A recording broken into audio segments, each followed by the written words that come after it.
प्रेम प्रणाम जी, सुंदर साथ जी।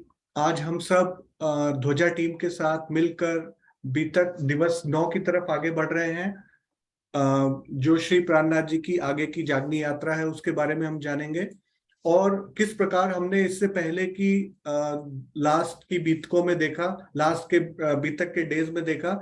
तो मुझे ऐसा लग रहा है कि सुंदर साथ जो आज चितवनी में बैठ रहे हैं, जैसे कि सुबह किरण आंटी की जब चितवनी में सुन रहा था, तो मुझे लग रहा था कि जिस प्रकार हम वो बीतक को स्टार्ट कर चुके हैं और किस प्रकार आगे बढ़ रहे हैं और एक एक लेसन हमारे को आगे ले जा रहा है जागनी में, तो चितवनी में भी हम एक एक स्टेप आगे जा रहे हैं। किस प्रकार गुर्ज टीम ने इससे पहले दिवस 7 में हमें बताया था कि अपनी मैं और अहंकार को छोड़े बिना हम इस पथ पर आगे नहीं जा सकते।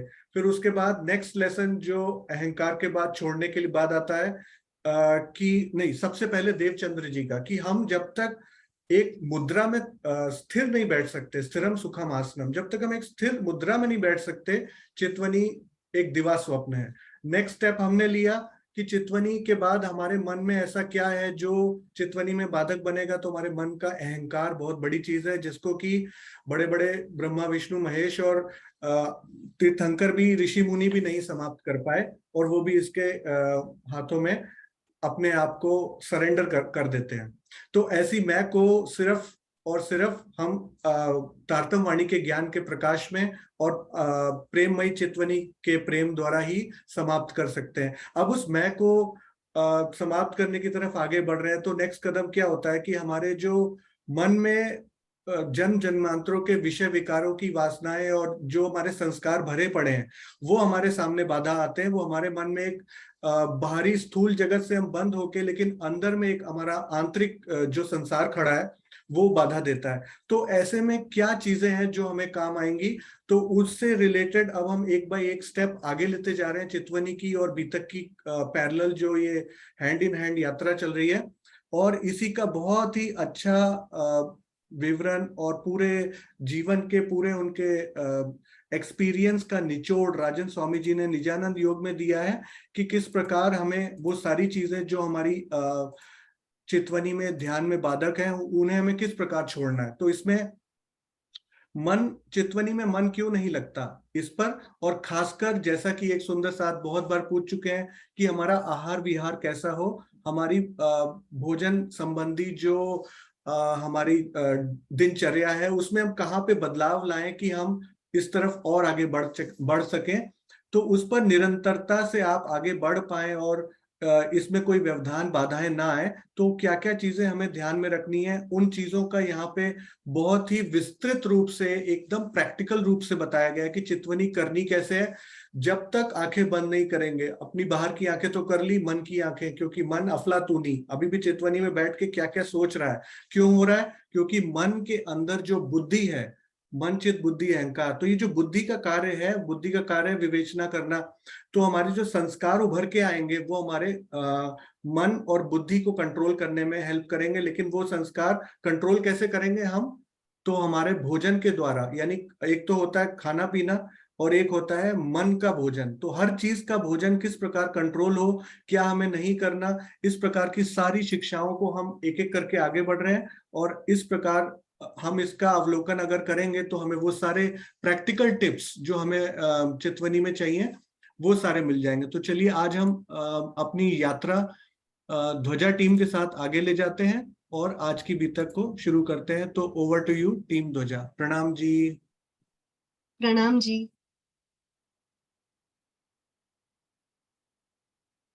स्टार्ट करूं?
बोलो श्री प्राणनाथ प्यारे की जय। चर्चा प्रारंभ होत है, सुनो साथ चित दे। भजो राज श्यामा श्री प्राणनाथ, सखी जीवन अमारोए। श्री महामती कहे साथ जी, भया चर्चा का बखत। अब तुम सुनियो चित दे। लाल आगे आए बैठे न तकत, लाल आगे आए बैठे न तकत। बोलो श्री प्राणनाथ प्यारे की जय। सुंदर साथ जी, कल के बीतक प्रसंग में हमने देखा कि श्री राज्य महाराज के हुक्म से ऐसा कारज कारण बना कि श्री जी को ठट्टा नगर से दोबारा वापिस आना पड़ा। तब कबीर पंथ के गादीपति आचार्य चिंतामणि जी, वे सेठ लक्ष्मण जी ने श्री प्राणनाथ जी के मुखारविंद से अमृतमय चर्चा वाणी सुनी और अपनी आत्म को पूर्ण रूप से श्री जी के चरणों में लगा दिया। चलो सुंदर साथ जी, अब हम श्री प्राणनाथ जी के साथ जागनी यात्रा शुरू करते हैं।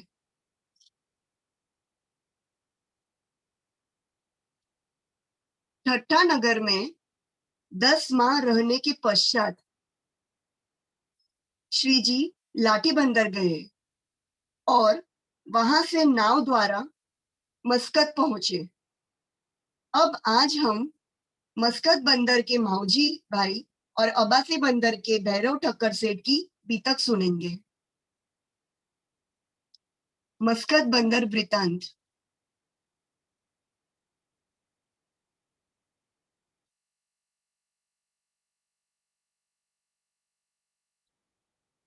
आए पहुंचे मस्कत में, उतर नाव से, कांठे दुकान मौजी की, आए बैठे उनमें, आए बैठे उनमें। श्री जी जैसे ही मस्कत पहुंचे, उनकी भेंट मावजी भाई से हुई। मावजी भाई की दुकान बंदरगाह के पास ही थी। श्री जी के परिवार से इनका लौकिक नाता था। सौभाग्य से मावजी भाई भी सूर्यवंशी क्षत्रिय थे। इस संबंध से उन्होंने श्री जी का बहुत आदर सम्मान किया। मावजी भाई ने श्री जी प्राणनाथ जी को अपने मकान के पास ही सुंदर स्थान में ठहराया और श्रद्धा भाव से सेवा करने लगे। भला वो कौन बदनसीब होगा जो श्री प्राणनाथ जी की अमृतमय वाणी का रसपान करना न चाहेगा। अब मैं इसकी शिक्षा बताती हूँ। सुंदर साथ जी, तारतम वाणी श्री राज्य का वान्मय स्वरूप है। वह हमसे वाणी के वचनों के माध्यम से ही अष्ट प्रहर 64 घड़ी बात करना चाहते हैं। अगर हम वाणी को ग्रंथ समझकर उस पर रुमाल चढ़ाकर कभी श्री प्राणनाथ जी की अमृतमय वाणी का रसपान ना करें, तो हमसे बड़ा बदनसीब और कोई नहीं होगा।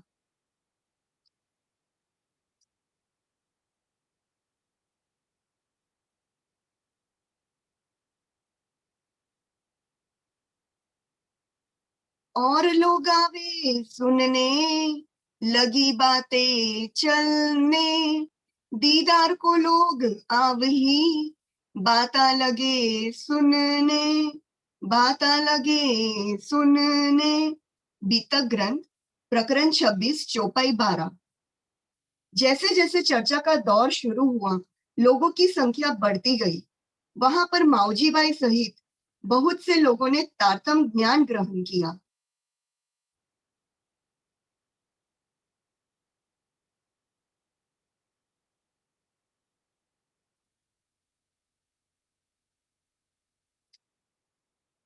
दज्जाल अपनी सिपाह में निंदा लगा करने, ये कहां से आए हैं मेरे मारने का मन में, मेरे मारने का मन में।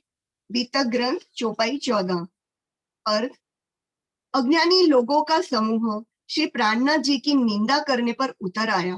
उन्हें यह बुरा लग रहा था कि दूसरे देश से आकर कोई व्यक्ति यहाँ अपने ज्ञान का प्रचार कैसे कर सकता है। इनके ज्ञान के प्रचार से तो हमारी सारी मान्यताएं नष्ट हो जाएगी। भावार्थ, दज्जाल कोई व्यक्ति विशेष नहीं है, बल्कि मानव मन में छिपा हुआ अज्ञान और अहंकार है। इसी के कारण कोई व्यक्ति पर ब्रह्म के ज्ञान और प्रेम की राह को अपना नहीं पाता। इस चौपाई के चौथे चरण में दज्जाल के मरने का भाव यह है कि लोगों में निहित अज्ञानता का समूल नाश हो जाएगा।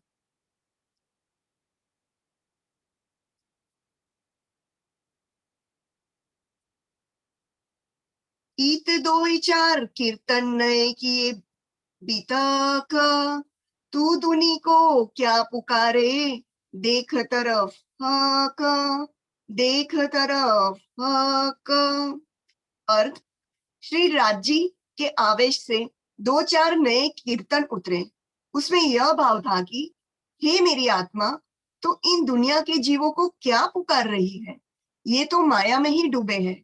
तू तो एक अपने प्राणेश्वर अक्षरातीत को ही पुकार। रे हो दुनिया बावरी, खोवत जन्म गमार, दुनिया को तू कहाँ पुकारे, ए अपनों करे आहार। वित्त ग्रंथ चौपाई 18।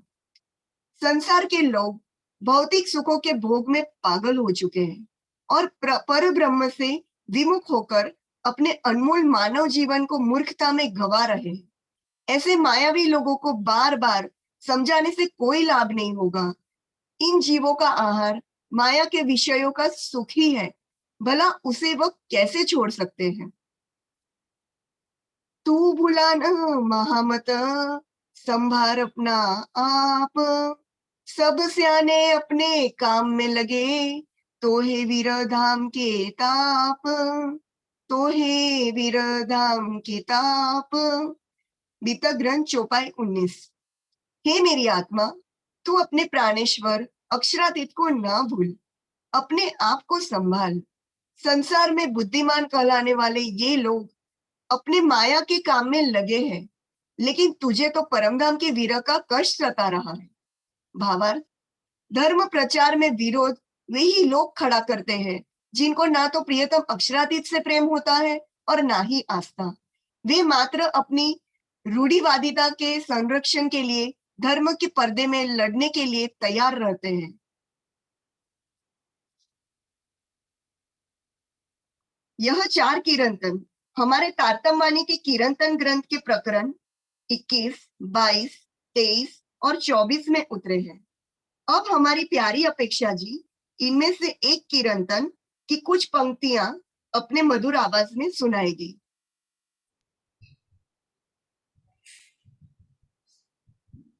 चलो जग जाए रे सुध बिना, चलो जग जाए रे सुध बिना, सुध बिना, सुध बिना, सुध बिना, चलो जग जाए रे सुध बिना, चलो जग जाए रे सुध बिना।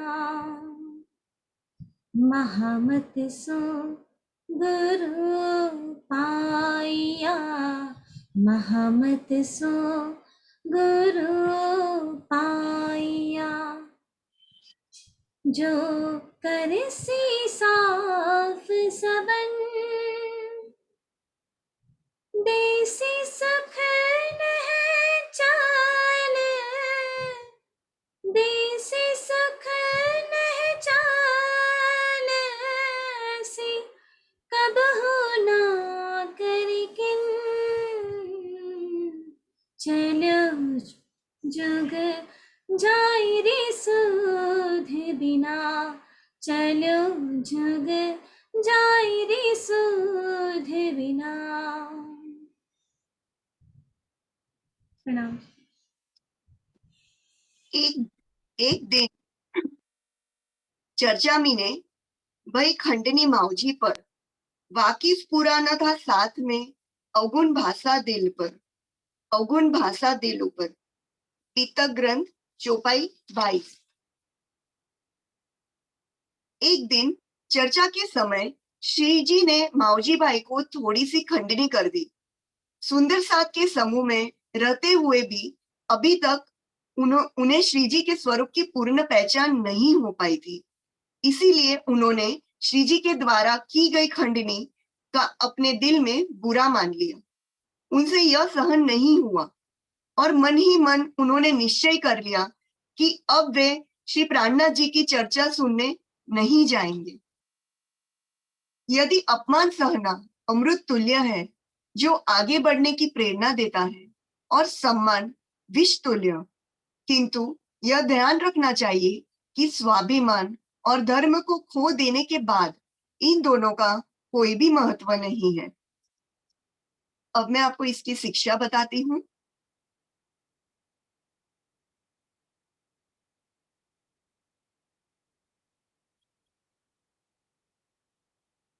सुंदर साथ जी, यदि कोई हमारा अपमान करे तो हमें यह सोचना चाहिए कि जरूर इसमें हमारी कोई भलाई छिपी है, तो हम अपने अवगुण सुधारने का प्रयास करेंगे। इसीलिए उसे अमृत तुल्य कहा है। और हमें कभी किसी भी प्रकार की सेवा के लिए सम्मान की उम्मीद नहीं करनी चाहिए, क्योंकि उसे हमारे अंदर अहम भाव प्रकट होता है और हमारी प्रगति अटक जाती है। इसीलिए उसे विष तुल्य कहा है। अगर हम अपने स्वाभिमान को त्यागे बिना और श्री राज्य की तरफ के अलौकिक धर्म का मार्ग अपनाए, तो हम इस मान अपमान के भावों से परे हो जाएंगे। हमें हमारे निजानंद संप्रदाय के प्रति हर पल गौरव महसूस होना चाहिए। प्रेम प्रणाम जी।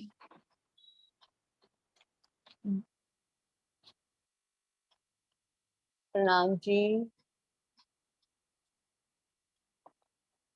बीतक साहिब प्रकरण 26, 24 नंबर 24 और 25।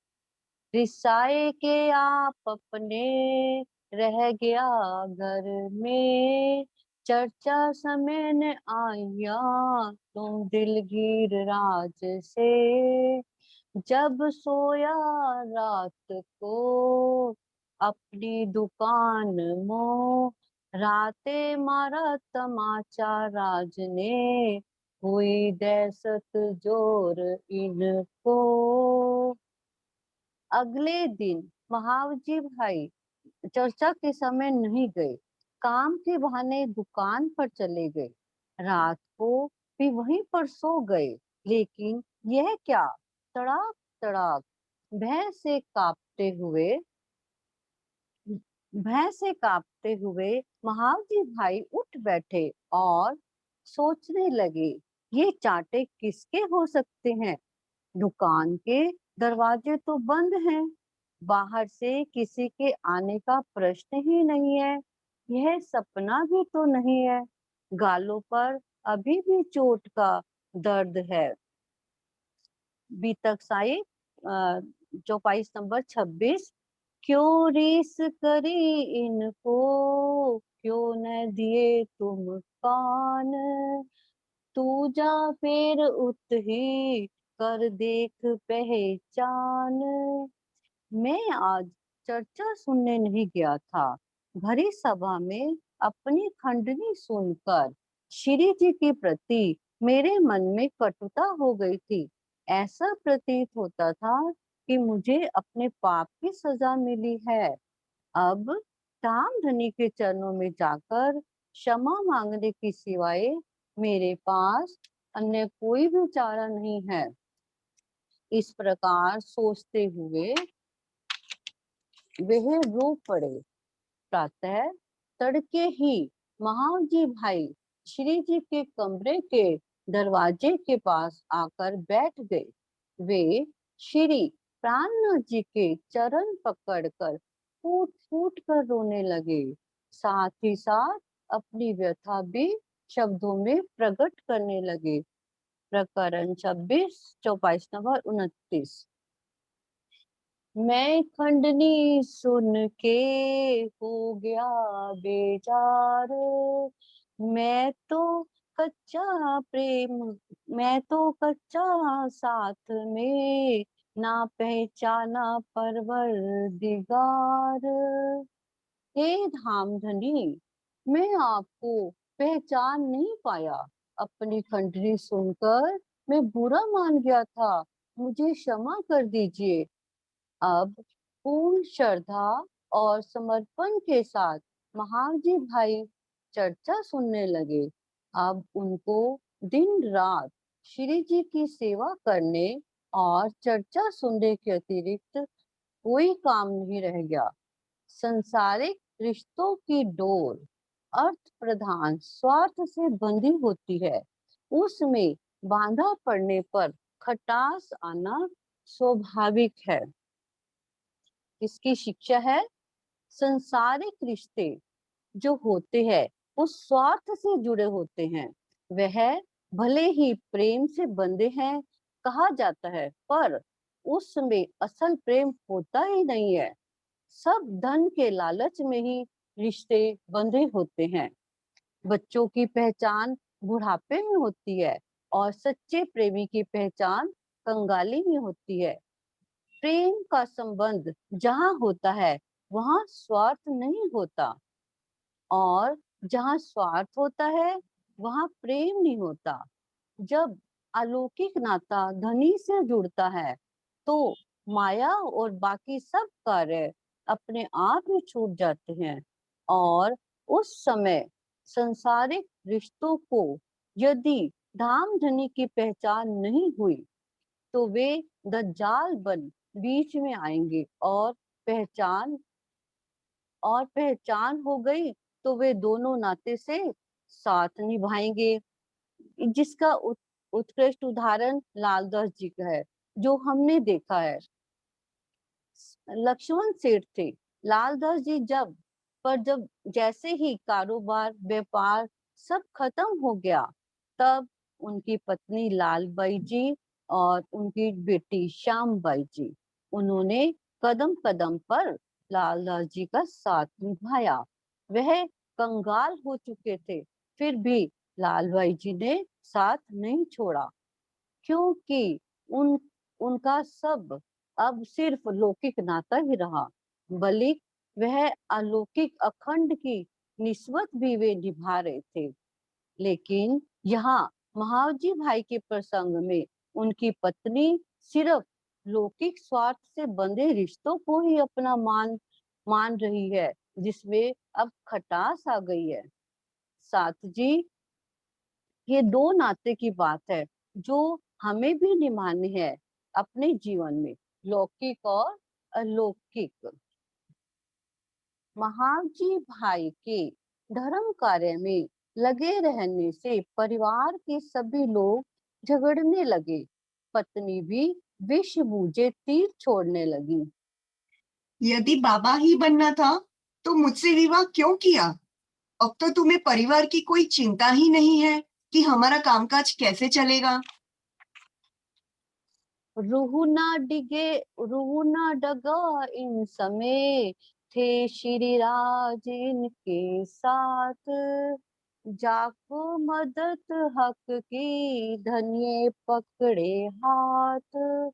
किंतु इन विपरीत परिस्थितियों में भी महाजी भाई जरा भी डिगे नहीं, क्योंकि उनके ऊपर धामधनी का वृद्ध हस्त था। स्वयं धामधनी अक्षातीत, जिसका हाथ पकड़कर माया से निकाल लेते हैं और उस पर हृदय का प्रेम लुटाते हैं, फिर उससे भला कोई कैसे विचलित कर सकता है। निरर्थक विवादों के दलदल से बचने का अस्त्र है सहनशीलता। इसी सहनशीलता के स्वच्छ जल में महानता का सुगंधित पुष्प खिलता है।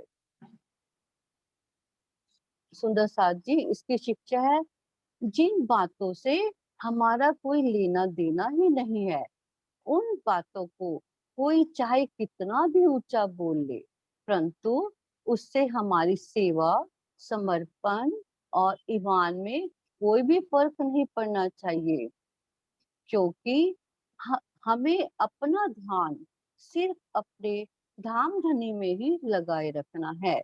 जैसे गांधी जी के 3 बंदर, बुरा मत देखो, बुरा मत सुनो और बुरा मत कहो।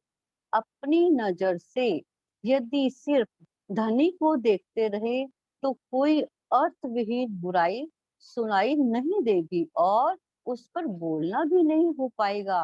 बस नजर अपनी धनी पर ही टिकाए रखनी है। और जब मायावी बातों पर ध्यान नहीं जाता तो इश्क और अखंड आनंद दोनों ही सरलता से प्राप्त होने लगते हैं। प्रणाम जी।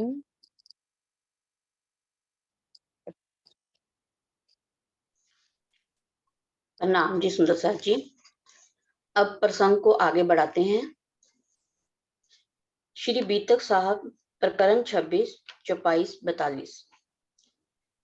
बंदीवान के पैसे को आए दरोगा करे पुकार, काफर गरजे सिर पर क्यों होत ना खबरदार। जिन डकैतों ने दीप बंदर पर हमला करके लोगों का हरण किया था, उनका दरोगा श्री जी के पास आकर बार बार यही कहता था कि हिंदुस्तान के जो लोग कैद में हैं, उनकी फिरौती देकर बंधन मुक्त कर लेवें। श्री बीतक साहब, प्रकरण 26, 24-43। सिर पर साहेब जो वह है खबरदार, हमको फिक्र ना कछुए और कादर भरतार। दरोगा के बार बार इसी कथन को सुनकर श्री जी ने स्पष्ट रूप से कह दिया कि तुम मेरे सामने इस प्रकार की बातें क्यों करते हो, क्यों कहते हो। जो लोग बंद में हैं, उनको छुड़ाने की जिम्मेदारी सब सर्वसमर्थ परमात्मा की है। मुझे उनको छुड़ाने की कोई भी चिंता नहीं है। श्री बीतक साहब, प्रकरण 26, 24-44। बड़ो दृढ़ाव देख के वह हो गया जेर, जिनकी ऐसी चर्चा फिर कहने आवे फेर। दरोगा को ये मालूम चल गया था कि ये जो चर्चा करने वाले महापुरुष हैं, उनकी पत्नी भी बंद में है, किंतु श्री जी का 2 टूक उत्तर सुनकर वह कुछ सक पका सा गया था। बीतक साहब, प्रकरण 26, 24-45। इन मिस से इनके करने आवे दीदार, चर्चा सुने श्रवणों कहे शुक्र परवरदिगार। उसने अपने मन में सोचा कि ये कितने महान पुरुष हैं जिन्होंने मोह माया के बंधनों को तोड़ रखा है। फिरौती की बात कहने के बहाने वह उनका दर्शन करके अपने को धन्य धन्य मानता और ब्रह्म ज्ञान की चर्चा सुनकर परमात्मा का शुक्र बजाता। श्री बीतक साहब, प्रकरण 26, 24-49। खबर लेके आदमी दई उन्हें पहुंचाए, लहारी 70,000 इथी देने आए। मस्कत में रहने वाले भैरव सेठ को जब मालूम हुआ कि सभी लोग तो छूट गए, केवल लोहाना वंश के क्षत्रिय लोग ही अभी बंधन में पड़े हुए हैं, तो पुण्य और प्रतिष्ठा की चाह में उन्होंने उनको छुड़ाने का निश्चय किया। अपने सेवकों को भेजकर उन्होंने 70,000 रुपए जमा करवाए और सबको छुड़ा लिया। सुंदर साथ जी, इस प्रसंग में जब तेज कुंवरी जी को बंद से छुड़ा लिया जाता है, तो वो आकर अबासी बंदर में स्वामी जी से भेंट करते हैं।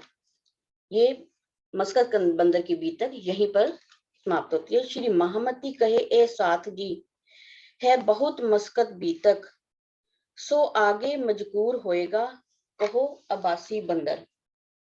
श्री महामती जी कहते हैं कि हे साथ जी, मस्कत बंदर का वृतांत तो बहुत है, जिनकी चर्चा परम धाम में जागृत होने पर होगी।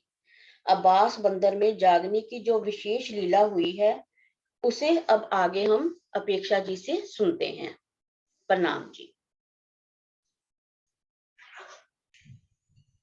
प्रणाम जी सुंदर साथ जी। आज अब्बासी बंदर की बीतक पे हमारा ध्यान जा रहा है, तो हम खुद अब भैरव सेठ बनकर देखते हैं कि आज धनी हमें क्या सीख देते हैं। मैं खुद ही एक भैरव सेठ हूँ और धनी मुझसे ही सब बातें कर रहे हैं। अब्बासी बंदर में भैरव रहे सिरदार, अपनी न्यात छिड़ावने हुआ खबरदार। बीतक 27 प्रकरण चौपाई नंबर 1। भाई मुलाकात भैरव से श्री जी सो जब, अपने घरों ले गया खिजमत करने लगा तब। श्री जी से जब भैरव सेठ की भेंट हुई तो वो अति प्रसन्न हुए। वह श्री प्राणनाथ जी को श्रद्धा पूर्वक अपने घर ले गए और उनकी सेवा करने लगे। भैरव सेठ लौकिक जाति के नाते से अपने हिंदुस्तान के सगे संबंधियों के बारे में पूछने लगे, जिसका विधिवत उत्तर श्री जी ने दिया। अब्बासी बंदर में भैरव सेठ के मकान में श्री जी की चर्चा प्रारंभ हो गई और चर्चा सुनने के लिए भैरव सेठ सबसे आगे बैठे तथा अखंड ब्रज और रास की बात चर्चा सुनकर उन्हें बहुत ही आनंद हुआ। एक दिन क्या होता है, दोए मुल्तानी भैरव संत आए उन बखत, थे जोगारंभ में महरम चेला नानक के तिनस। पोथी साखी कबीर की रहे उनके पास, अर्थ न सूझे तीन का, तापर चर्चा हुई खास। कोई दिन चर्चा से वे दो लगे कदम, जेता था अंकुर इनका, इनो सौंपी आत्म। बीतक प्रकरण 27 चौपाई 16, 17 और 18। इसमें धनी कह रहे हैं कि एक दिन भैरव सेठ के संग सुबह को दो मुल्तानी आए, जो कौन थे, नानक गुरु नानक जी के दो शिष्य थे, उनको मतलब मानने वाले थे। अब उनके पास में कबीर जी की एक पोथी थी। अब उनका अर्थ उनको, उसकी साखी का अर्थ उनको पता नहीं चल रहा था। तो जैसे ही उन्होंने देखा कि श्री जी तो बहुत अच्छी चर्चा कर रहे हैं, तो उन्होंने क्या कहा, श्री जी से पूछते हैं चलो। जी जैसे ही श्री जी से पूछा तो तापर चर्चा हुई खास, उनकी चर्चा उस पर खास होने लगी। और जिस तरह दो तीन दिन ऐसे चर्चा चलती रही और फिर चर्चा की सुनने को बाद वो दो धनी के चरणों में लग गए कि उनका अंकुर फिर जितना था उन्होंने उतनी अपनी आत्म सौंप दी। अब्बासी बंदर में तेजबाई नामक एक वृद्धा रहती थी। वह अपने परिवार सहित श्री जी के चरणों में दर्शन करने आई। वह वाणी चर्चा तथा कीर्तन सुनकर इतनी मग्न हो गई कि उन्हें सांसारिक कार्यों की कोई चिंता ही नहीं रही थी। उनके साथ वहां की कई बहनों ने आकर श्री जी से तारतम्य ज्ञान ग्रहण किया। वे सब हमेशा चर्चा में इतनी मग्न रहने लगी कि अब उनका घर पर जाना ही कम हो गया और वे ज्यादातर चर्चा में ही बैठी रहती। फिर वे आने लगी, छोड़ दिए सबो घर, बैठी रहे चर्चा में, घर दिल लगे ना क्यों कर। बीतक 27वां प्रकरण चौपाई 21। अब श्री जी ने देखा कि भैरव सेठ की आत्मा अब तक जागृत नहीं हो रही है, कुछ तो कारण जरूर है। अब भैरव सो राजे कहा, तुम हमें बुलाए इत, उहा सेती छुड़ाए के सेवा करी इन बखत। अब भैरव सेठ जी को श्री जी बुला रहे हैं पास में और उनसे कह रहे हैं, मैं ही भैरव सेठ हूं ना, तो मुझे बुला रहे हैं और पास में आके कह रहे हैं कि आपने हमें वहां बंधन से छुड़वाया है, कुछ पैसे देकर, अपना धन देकर आपने हमें छुड़वाया, ये हमारी आपने सेवा की है। अब हम तुम्हारे आगे कौन सी राखे बस, अब हम आपके सामने इस सेवा के बदले कौन सी वस्तु दे दे, या आपको कौन सी वस्तु रखे आपके सामने कि जो आपको सेवा के लायक हो, जिनसे होवे बदला हम ताका करे कष्ट। हम वो सेवा का बदला अब चुकाना चाहते हैं कि अब हम आपको कुछ देना चाहते हैं। यहाँ पे सुंदर साथ जी जानने की बात, समझने की बात ये है कि जिस तरह भैरव सेठ ने धन देकर, यहाँ का धन देकर सुंदर साथ को छुड़वाया है ना, अब धनी क्या कर रहे हैं वो देखते हैं।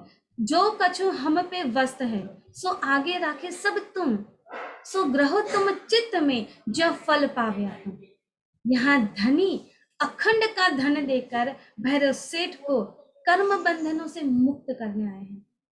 दोनों लीला हो रही है सुंदर साथ जी।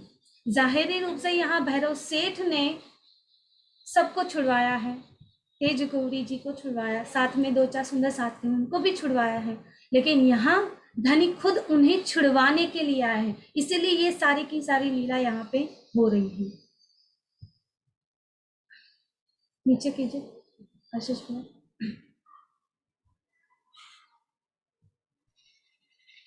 तब भैरव सेठ ने कहा, तब भैरव ठक्कर ने वचन आजी जी के कहे, तुम मेहर करी मुझ ऊपर जो सुनावने के तुम भय। नहीं नहीं धनी जी, ये आपकी मेहर है मुझ पर, मैंने कुछ नहीं किया, मुझसे तो कुछ हो ही नहीं पाता, लेकिन ये सब आपकी मेहर है कि आप सामने से आकर मुझे इतना सब ज्ञान, अखंड का ज्ञान दे रहे हैं। तब श्री जी ने कहा, तुम इतना करो परहेज, होए प्राप्त चरण भगवान के, घरों बैठे सहेज। तब श्री जी ने कहा कि आपकी आत्मा जागृत नहीं हो रही है ना, उसके पीछे कुछ कारण है, तो जितना जितना मैं आपको बताता हूँ उतनी बातों का आप थोड़े टाइम के लिए परहेज कीजिए, जिससे आपको क्या होगा, घर बैठे सहज, घर पर बैठे बैठे ही आपको भगवान के, परमात्मा के चरण प्राप्त हो जाएंगे। 1 महीना की मुद्दत कि तुम मुझ आगे करो तुम, जो होवे चरण प्राप्त तुमको, कहे ते सुनावे हम। तब अपना परहेज तोड़ियो, विदा कीजो हमको, हम जावे अपने घरों, तुम रहियो मगन माया। क्या कहते हैं कि 1 महीने की मुद्दत है, मैं जितना परहेज करने को बता रहा हूँ आप 1 महीने के लिए कीजिए, करके देखिए, मेरे आगे कीजिए। क्या कहा, मुझ आगे करो। ऐसा नहीं है कि मेरे आगे बोल दोगे और पीछे से खाना खाने लगोगे या फिर कुछ भी करोगे, मेरे आगे, मेरे सामने कीजिए। इसलिए यहाँ पे धनी कह रहे हैं, मुझ आगे करो तुम, जो होवे चरण प्राप्त तुमको। आप दृढ़ता से मेरे आगे अगर वो प्रण लेते हैं ना, तो आपको अवश्य ही परमात्मा के चरण प्राप्त होंगे। कहे ते सुनावे हम, मैं वो अखंड बातें आपको बताऊंगा जिससे आपको वो सरलता से प्राप्त हो जाए। तब अपना परहेज तोड़ियो। अगर 1 महीने के अंदर आपको वो चरण प्राप्त नहीं होते हैं, आपको वो अखंड सुख प्राप्त नहीं होते हैं, तो अपना परहेज तोड़ देना, विदा कीजो हमको यहाँ से विदा कर दीजिएगा। हम जावे अपने घरों, तुम रहियो मगन माया में। हम अपने घर चले जाएंगे और आप अपनी माया में मग्न रहिएगा। अब धनी क्या परहेज बताते हैं, पीना तंबाकू छोड़ दियो और मांस मछली सब, शराब और सब कैफ, परदारा चोरी न कब। पीना तंबाकू छोड़ दे। सबसे पहला है तंबाकू और आदि कोई व्यसन नहीं करना है। अभी के समय में क्या है, अलग अलग सारे है कि या तो पान मसाला खाएंगे, सुपारी खाएंगे, सिगरेट, बीड़ी, गुटखा, जो कुछ भी है, ये सब स्वास्थ्य के लिए हानिकारक होती है सुंदर साहब।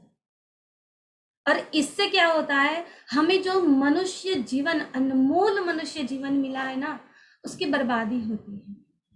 हमारे गुजरात में तो कहा जाता है कि गधेड़ूपन आ ना खाए। ये तंबाकू और जो होता है ना, वो गधा भी नहीं खाता है। अगर गधे को ना तंबाकू के खेतर में मतलब छोड़ देना, तो वो कुछ भी खा लेगा, लेकिन तंबाकू का एक पत्ता भी नहीं खाएगा। क्यों? गधे को भी पता है ये खाने लायक नहीं है। और हम तो मनुष्य हैं, हमें तो धनी ने विवेक दिया है, तो उस विवेक से हम पहचाने कि हमारे लिए क्या अच्छा है और क्या बुरा है। फिर दूसरा है मांसाहार नहीं करना है, क्योंकि ये मांसाहार यानी क्या है कि नॉनवेज, ये सब हमारे खाने की चीजें नहीं है। जो मुसलमान और क्रिश्चियन लोग है ना, तो वो सब क्या कहते हैं, वो उनकी मान्यता ही यही होती है कि अगर हमने ये नहीं खाया ना, तो हम इस धर्म के नहीं कहलाएंगे। लेकिन उनके धर्म ग्रंथों से भी अगर देखें ना, तो उनमें कहीं भी नहीं लिखा है कि आप मांसाहार कीजिए। वो समय अलग था कि इस टाइम पे मतलब भोजन नहीं मिलता था, इसलिए मांसाहार करना पड़ता था। लेकिन अभी के समय में तो हमारे लिए कितना सारा श्रेष्ठ भोजन दे दिया है। सात्विक भोजन करना है, शुद्ध शाकाहारी भोजन करना है, जिससे क्या होगा कि हमारे जीव को कोई कर्म बंधन नहीं लगेगा, क्योंकि मांसाहार होगा तो क्या होगा कि जीव को मारेंगे और उसी जीव को फिर खाना है, तो जो खाएगा उसके लिए मारना पड़ेगा, तो वो क्या हो लगता है, जीव हत्या लग, उससे कर्म बंधन बंधता है। लेकिन धनी हमें यहाँ पे कर्म बंधनों से छुड़ाने के लिए आए हैं, इसलिए ये मांसाहार नहीं करना है कभी भी, ये जीव हत्या का गुनाह नहीं करना है, वो धनी हमें सीख दे रहे हैं। तीसरा है शराब या फिर कोई भी मदिरा या फिर कोई भी नशीली वस्तुओं का परहेज करना है, उसका त्याग करना है। ये शराब मदिरा मतलब ऐसे हम गाने सुनते हैं ना, तो गाने में भी बहुत अच्छी अच्छी लाइनें होती है, क्या कहते हैं, वो नशा ही क्या जो चढ़ के उतर जाए। नशा तो उसकी नजर में है, जो अगर पी लिया ना तो उतर ना पाए, पूरा जीवन व्यतीत हो जाएगा, लेकिन वो नजर का जो पीना है ना, वो शराब है ना, वो कभी उतर नहीं पाएगी। हम अपने धनी की नजरों में देखकर देखें, इससे भी कई गुना ज्यादा नशा है उसमें, और वो भी ना सेहत के लिए हानिकारक बिल्कुल भी नहीं है। तो इसके लिए धनी यहाँ बता रहे हैं कि कोई भी प्रकार का नशा नहीं करना है। ये सब नशे जो होते हैं वो स्वास्थ्य के लिए हानिकारक होते हैं।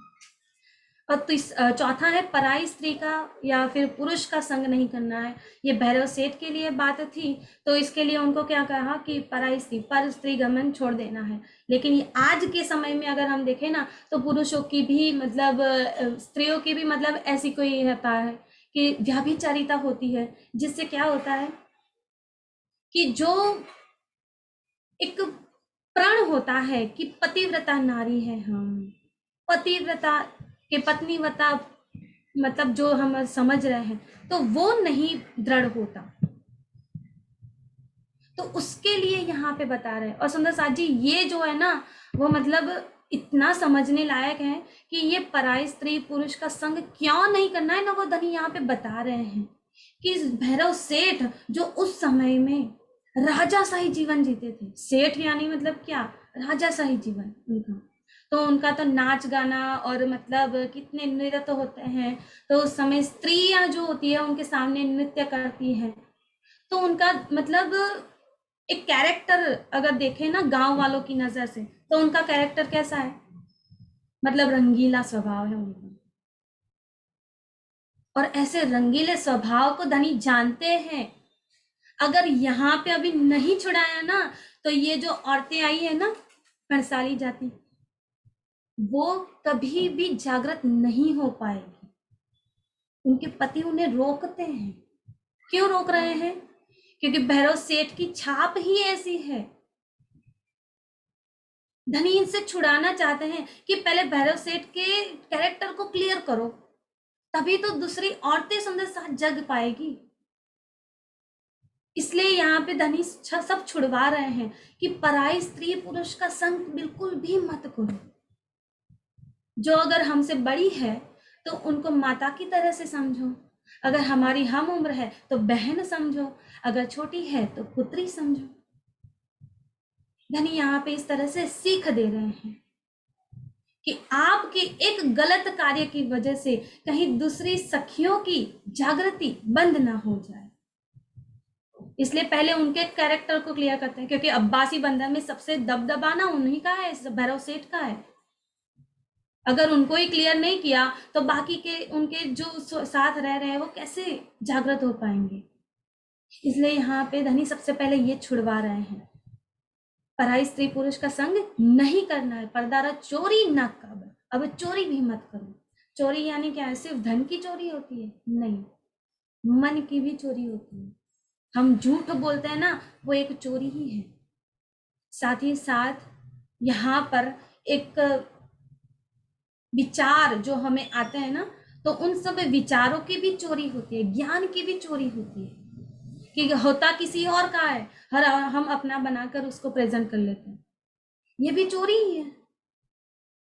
ऐसी चोरियां कभी ना हो, क्योंकि हम अगर अपना मतलब अपनी मैं रखने के लिए, अपना अहंकार रखने के लिए हम अगर सामने बता भी देते हैं बढ़ चढ़ के कि हाँ ये मैंने किया है, धनी तो जानते हैं ना ये किसने किया है, ये किसका विचार है। तो ऐसी चोरियां कभी ना हो, क्योंकि वो धनी से छुप नहीं सकती।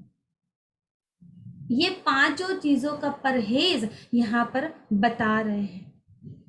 एक एह सुकन सुन भैरव ने कहा, एह बात है सहल, ए अवश्य मोहे करना, ए छोड़ दई दज्जाल गैल। क्या कह रहा है, ये बात सहल है। अब अंदर अंदर तो जानता है मेरे लिए कितना कठिन है, क्योंकि जिसका मतलब उन्होंने आदत लगाई हुई है ना बचपन से, कि वो मांसाहार कर रहे हैं, इतने सेठ बड़े मतलब बन के, उनके पिताजी भी इस तरह से होंगे, तो उन्होंने जीवन ऐसा जिया है, सहल नहीं है इतना। किसी बीड़ी या सिगरेट पीने वाले से अगर हम पूछे ना कि उनके लिए वो सिगरेट छोड़ना कितना मतलब कठिन है, छोड़ना चाहते हैं पर नहीं छूटता, और यहाँ वे धनी के सामने कह रहे हैं ये बात है सहल। धनी नहीं हो पाएगा जानता है, लेकिन फिर भी डर कर रहा है कि मैं कर लूंगा, इसलिए धनी के सामने कह रहे हैं ये बात है सहल, ये अवश्य मोहे करना, मुझे तो ये करना ही करना है, क्योंकि आप जो कह रहे हो ना कि मैंने दज्जाल का संग किया है, छोड़ दई दज्जाल गैल, अब छोड़ता हूं। भले 1 महीने की आप मुद्दत दे रहे हो ना, अगर 1 महीने के अंदर नहीं होता तो फिर कर लूंगा वापस से, लेकिन अगर मुझे लग गया वो, तो फिर मैं क्या करूंगा, दज्जाल की गैल जो मैंने की है उसका संग किया ना वो छोड़ दूंगा। इतनी मेहनत से जो जागे अपनी आत्म, तो और क्या चाहिए है, हमको कह दिखाओ तुम। इतनी मेहनत से, अगर इतनी जरा सी मेहनत से मैं अपनी आत्म को जगा देता हूं, तो इससे ज्यादा मुझे और क्या चाहिए, आप ही बताइए धनी। उस वक्त आगे हुक्का था, सेठ है साथ में हुक्का लेकर ही चलते हैं, कि उनकी तो मतलब आदत ही है, इसलिए क्या करते हैं, हुक्का जो साथ लेकर चले थे ना, उसको क्या किया, सो दिया तुरंत फोड़, उसको फोड़ दिया। उदक धरा 4 वस्तु का, अब ऊपर 5 वस्तुएं बताइए, पर यहाँ पे 4 वस्तु बता रहे हैं, तो जो तंबाकू है ना वो शराब के नशे में ही आ गया है, इसलिए यहाँ पे चारों वस्तुओं को कह दिया कि मैं सब कुछ धनी यहाँ पे छोड़ता हूं। दई श्रवणा आत्म चोर, किस तरह से छोड़ा है, सहज नहीं है, लेकिन फिर भी वो श्रवणा दे रहे हैं, धनी की चर्चा को इतनी आत्मा से, इतनी लीन होकर चित्त से सुन रहे हैं कि फिर उनका ध्यान अंदर वो दूसरी तरफ जाए ही नहीं, अपना ध्यान मत धनी में लगाए रखे हैं। इसलिए क्या कहे, दई श्रवणा आत्म जोर, आत्म को जगाने के लिए वो चर्चा जो धनी बोल रहे हैं, वो कर रहे हैं ना, वो सब कुछ मतलब ध्यान से सुन रहे हैं। यह बात भैरव सेठ की पत्नी को जरा भी पसंद नहीं आई, उसके पति के स्वास्थ्य में जरा भी हाश आए, वह बड़बड़ाने लगी, कौन आया हमारे घरों, क्यों परहेज कराया इन्हें, अरे भाई कौन आ गया है अचानक से, क्यों परहेज करा रहे हैं, इनको तो पिंड इन पे था, इन पर गुजरान, ताको क्यों छुड़ावत, सुकन कहे बिन ईमान। वो क्या समझ रही है, मेरे पति का गुजरान ही इन पे होता है, वो शराब नहीं पिएंगे तो चलेगा नहीं, मांसाहार नहीं खाएंगे तो कैसे खाएंगे, उनका पेट कैसे भरेगा, और अगर पेट ही नहीं भरेगा तो कार्य कैसे करेंगे, ताको क्यों छुड़ावत, क्यों छुड़ा रहे हैं, कुछ पता नहीं चल रहा, कहाँ से आ गए हैं बस। सुकन कहे बिन ईमान, भैरव सेठ को तो ईमान है, उनकी पत्नी को ईमान नहीं है, इसलिए ये बातें उनके दिल में से निकल रही हैं। अब ये बातें जब भैरव सेठ ने सुनी तो क्या कहा, तब भैरव सेठ ने खिंच कर कहा, मैंने परहेज सिर्फ 1 महीने के लिए ही किया है, जीवन भर के लिए नहीं। सांत्वना दे रहा है कि तुम शांत रहो, अभी मैंने सिर्फ 1 महीने के लिए किया है, अभी जीवन भर के लिए नहीं किया है। अगर मेरे यदि इस 1 माह के अंदर मुझे परब्रह्म की प्राप्ति नहीं हुई तो मैं फिर से यह सब खाना पीना शुरू कर दूंगा, समझा रहे हैं। इस प्रकार की स्पष्टवादिता को सुनकर उनकी पत्नी मन मसोक कर रह गई। यों दृढ़ाव करके चर्चा लगे सुनने, तीसरे दिन के सुनते कहे वचन मुख अपने। यों दृढ़ाव करके सुन रहे हैं, जिससे उनका ध्यान ना दूसरी तरफ जाए ही नहीं, वो 5 चीजों की तरफ जाए ही नहीं। तो इसलिए अगर चर्चा लगे सुनने, चर्चा धनी की जो है वो सुनने लगे, तीसरे ही दिन 1 महीने की मुद्दत दी थी, लेकिन उसके तीसरे ही दिन उनको वो पहचान हो गई, धनी के चरणों में उनकी आत्म जागृत हो गई, वो उन्हें दिखने लगा। कहे वचन मुख अपने, अपने मुख से वो वचन कहने लगे। क्या कहा? मैं जन्म भर को छोड़िया, ये चारों वस्त्र निखेद, वस्त्र भई मोहे प्राप्त, माया पाया माया माहे भेद। मैं जन्म भर को छोड़िया। धनी, आप ही के सामने मैंने प्रण लिया था कि मैं 1 महीने के लिए छोड़ता हूँ, अब आप ही के सामने प्रण लेता हूँ। धनी, मैंने जन्म भर के लिए अब छोड़ दिया। क्या? ये चारों वस्त्र निखेर, ये चारों वस्त्र मेरे लिए नहीं बनी है, मनुष्य के लिए ही नहीं बनी है, तो इसको मैं हमेशा के लिए अब छोड़ता हूँ। वस्तु भई मोहे प्राप्त। क्यों छोड़ रहा हूँ? जो वस्तु आपने कही थी ना कि मुझे सरलता से घर बैठे ही मिल जाएगी, वो मुझे प्राप्त हो गई है धनी।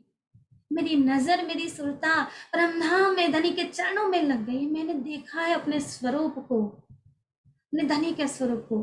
पाया माया माहे भेद, ब्रह्म और माया दूध और पानी का निबेरा हो गया है, इसलिए उन्होंने सब कुछ छोड़ दिया। जब भैरव सेठ ने इस तरह से श्री प्राणनाथ जी के चरणों में आकर अपना आप कुर्बान कर दिया, तब इस बात का शोर पूरे नगर में फैल गया। भैरव सेठ, ये वही भैरव सेठ है जो इन 5 वस्तुओं के बगैर रह नहीं सकते थे। आज वही भैरव सेठ ने सब कुछ छोड़ दिया है।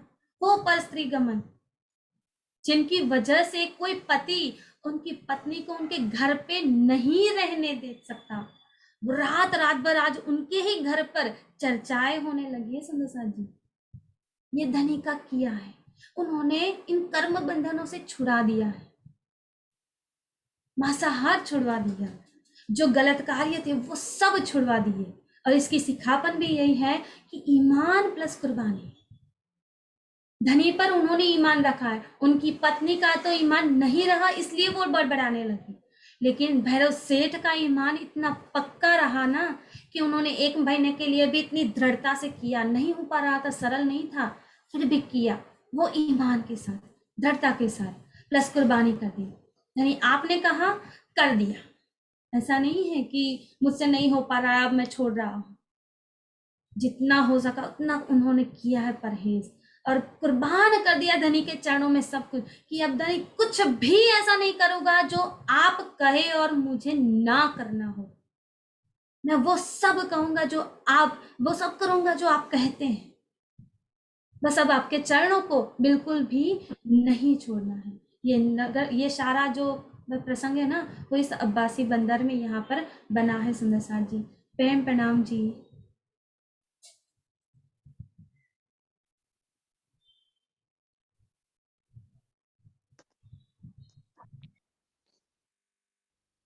नाम सुंदर साथ जी।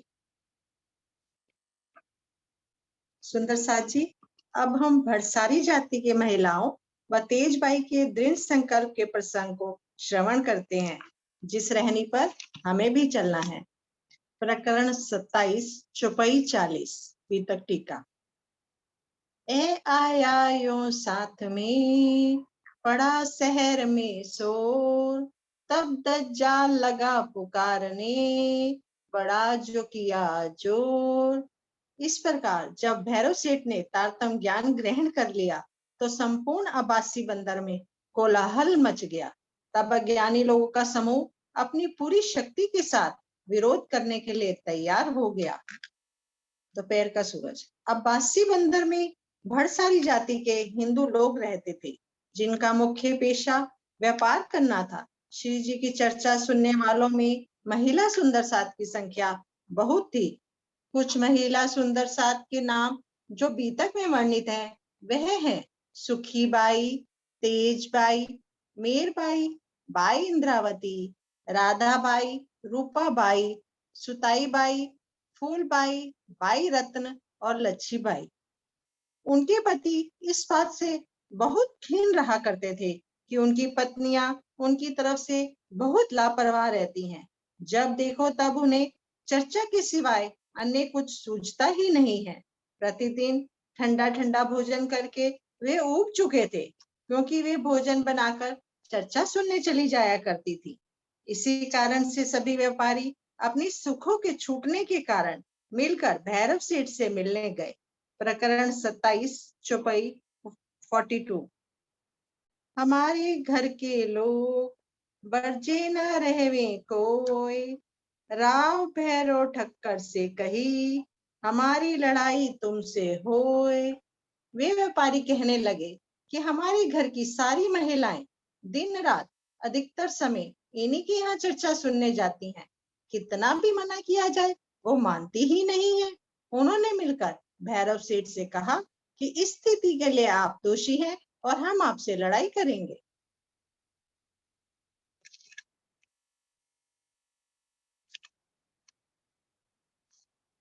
सुनैना जी। प्रणाम जी सुंदर जी। श्री बीतक साहब प्रकरण 27 चौपाई 45। तुम आड़े होत हो तिनके, ना आप सुनो ना देव सुनने, एक करत सब कलयुग, सब भला चाहे अपने, सब भला चाहे अपने। मैं किसी को भी बुलाने तो जाता नहीं, वे अपने आत्म कल्याण की कामना से आती हैं। तुम अपनी पत्नियों को अपने घर पर रोक कर रखो। मेरा किसी से भी क्या मतलब? तुम्हें ना तो ब्रह्म ज्ञान की चर्चा सुननी है और ना ही किसी को सुनने देनी है। आप लोगों के मन में तो कलयुग भाव दज्जाल बैठ गया है, वही आप लोगों से ऐसा अपराध करा रहा है। यहाँ हर मनुष्य स्वार्थी है और अपना ही भला चाहता है। इस प्रकार की खरी खरी बातें जब उन्हें सुनने को मिली तो वे शर्मिंदा होकर अपने घर आए और अपनी अपनी पत्नियों से लड़ने लगे। उन्होंने कहा, तुम सभी रात्रि के समय घर छोड़कर भैरव सेठ के यहाँ क्यों जाती हो? वहां पर हम सभी उस पूर्ण ब्रह्म परमात्मा की चर्चा सुनने के लिए जाती हैं। एक तो इस मुस्लिम देश में कभी धर्म चर्चा नहीं होती, और यदि हमारे सौभाग्य से हमें ब्रह्म ज्ञान की चर्चा मिल रही है तो तुम उसमें शत्रु की तरह बाधक क्यों बन रहे हो? यदि हमें वहां जाने से रोका जाएगा तो हम इस शरीर को बिना देर किए ही छोड़ देंगी। श्री बीतक प्रकरण 27 चौपाई 51। हम आत्म सौंप चुकी भगवान के कदम, देह तुम्हारे भाग की, सो छोड़ देते हैं हम, सो छोड़ देते हैं हम। सुंदर साथ जी, अब इसका मोरल देखते हैं कि सुंदर साथ जी, ये प्रसंग उस समय का है जब श्री जी साक्षात भैरव ठक्कर के घर विराजमान थे और वहां की सभी स्त्रियां घर बार छोड़कर हर समय श्री जी की अमृतवाणी चर्चा सुनने में ही मगन रहती थी। इस प्रसंग में उन सखियों के दृढ़ संकल्प और श्री जी के प्रति प्रेम की प्रकाष्ठा दिखाई दी है। तभी तो उन्होंने अपने पतियों को दो टूक जवाब दे दिया कि यदि उनके आत्म कल्याण के रास्ते में कोई भी बाधक बना तो वे अपना देह त्याग करने में एक क्षण की भी देरी नहीं करेंगी। सुंदर साथ जी, ऐसी ही प्रेम की प्रकाष्ठा हमें ब्रिज की सखियों में देखी। ब्रिज से रास में जाते हुए गोपियों ने अपने शरीर को की भी परवाह नहीं की और काल माया के ब्रह्मांड को गोवच पद समान समझा और शरीर को त्याग दिया। भाव सभी की आत्म ने योग माया के ब्रह्मांड में प्रवेश किया। सुंदर साथ जी, बीतक साहब के उस प्रसंग को याद करिए जब बहुत अधिक बुखार होने के कारण श्री देवचंद्र जी को उनके माता पिता ने रोका तो देवचंद्र जी ने कहा, रे मूर्खो, मैं मरने का नहीं, मेरा देखोगे आकार, बुत में उत मेरी आत्म जाएगी और नहीं विचार। आप 5 तत्व से बने शरीर को तो रोक सकते हैं, परंतु चेतन आत्मा तो अवश्य ही अपने प्रियतम को मिलने जाएगी। सुंदर साथ जी, आज हमें तो अखंड का ज्ञान प्राप्त हो चुका है। धामधनी का अखंड स्वरूप श्री कुलजम वाणी स्वरूप साहब हर घर में विराजमान है। हमें घर रूपी मोह के सागर में रहते हुए परिवार और समाज से देह को त्याग करना है। भाव अपना मुख माया से मोड़कर पारब्रह्म में लगाना है। हर पल हर घड़ी परमात्मा की चेतनी में ही लगना है। फिर वे सभी व्यापारी मिलकर तेजबाई नामक बुढ़िया से लड़ने के लिए गए और बोले कि तुम भैरव सेठ के यहाँ चर्चा सुनने मत जाया करो। मुझे वहां जाने से तुम लोग क्यों मना कर रहे हो? क्या तुम्हें मेरे बुढ़ापे की अवस्था दिखाई नहीं दे रही है, जो इस प्रकार का आरोप लगा रहे हो? इस बात पर सभी लोग मिलकर बोले, माते, तुमको जाने में हम दोष नहीं मानते, लेकिन हमारी पत्नियां तो तुम्हारे ही पीछे लगी हैं। यदि तुम नहीं जाओगी तो उनका भी जाना बंद हो जाएगा। इसीलिए हमारी खुशी के लिए तुम वहां ना जाओ। बीतक साहेब चौपाई 54। तब तेज बाई ने कहा, क्या मोहे बरजत तुम, मेरी अवस्था ना देखत, दोष ना कछुए हम। इस बुढ़ापे की उम्र में भी यदि मैं अपनी अखंड मुक्ति के लिए प्रयास ना करूं तो कब करूंगी? तुम लोग अपने संसारिक स्वार्थ के लिए मेरे आत्मिक आनंद में बाधा बनना चाहते हो। मैं तो अवश्य वहां जाऊंगी। तुम केवल अपने घर की पत्नियों को ही मना कर सकते हो, मुझे नहीं। बुढ़ापे में सत्संग ही मेरे जीवन का सहारा है। सुंदर साथ जी, तेज बाई जी ने तो बुढ़ापे की अवस्था में आत्म जागृति की राह पर कदम बढ़ा परमात्मा को पा लिया। लेकिन क्या हम बुढ़ापे का इंतजार करेंगे? बचपन और जवानी की अवस्था में खुद को पारब्रह्म की राह पर लगाना ही चाहिए। हमें अपने बचपन और जवानी को व्यर्थ में नहीं गंवाना चाहिए। बचपन हम खेल कूद में बिता दिया, जवानी धन और वैभव इकट्ठा करने, और बुढ़ापा आया तो परमात्मा की याद आ गई।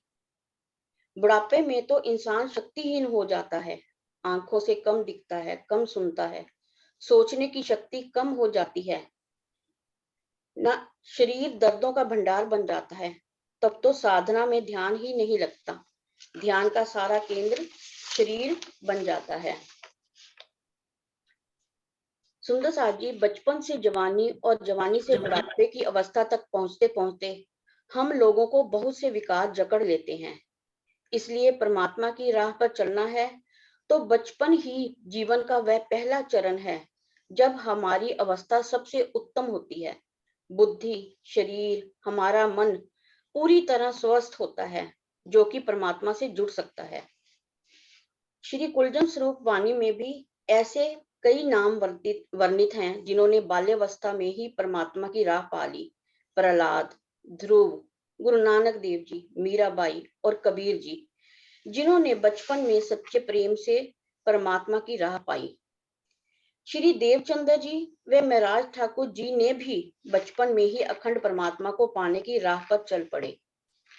सुंदर साथ जी, कुलजन स्वरूप वाणी के ग्रंथ श्री सनंद के प्रकरण 11 की चौपाई 10 में वर्णित है, खासी जान खेड़ी जिमी, जल सिंचिया खसम, बोया बीच वतन का सो उग्या वाही रसम।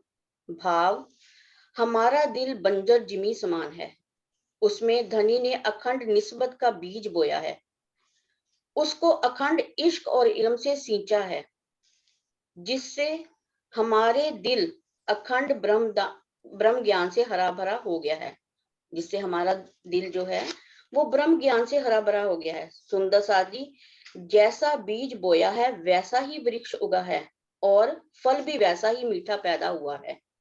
आज हमें भी अपने बच्चों के दिलों में बचपन से ही अखंड का बीज बोना है, ताकि वह धनी की राह पर परमात्मा को पाने के लिए आगे बढ़ सके।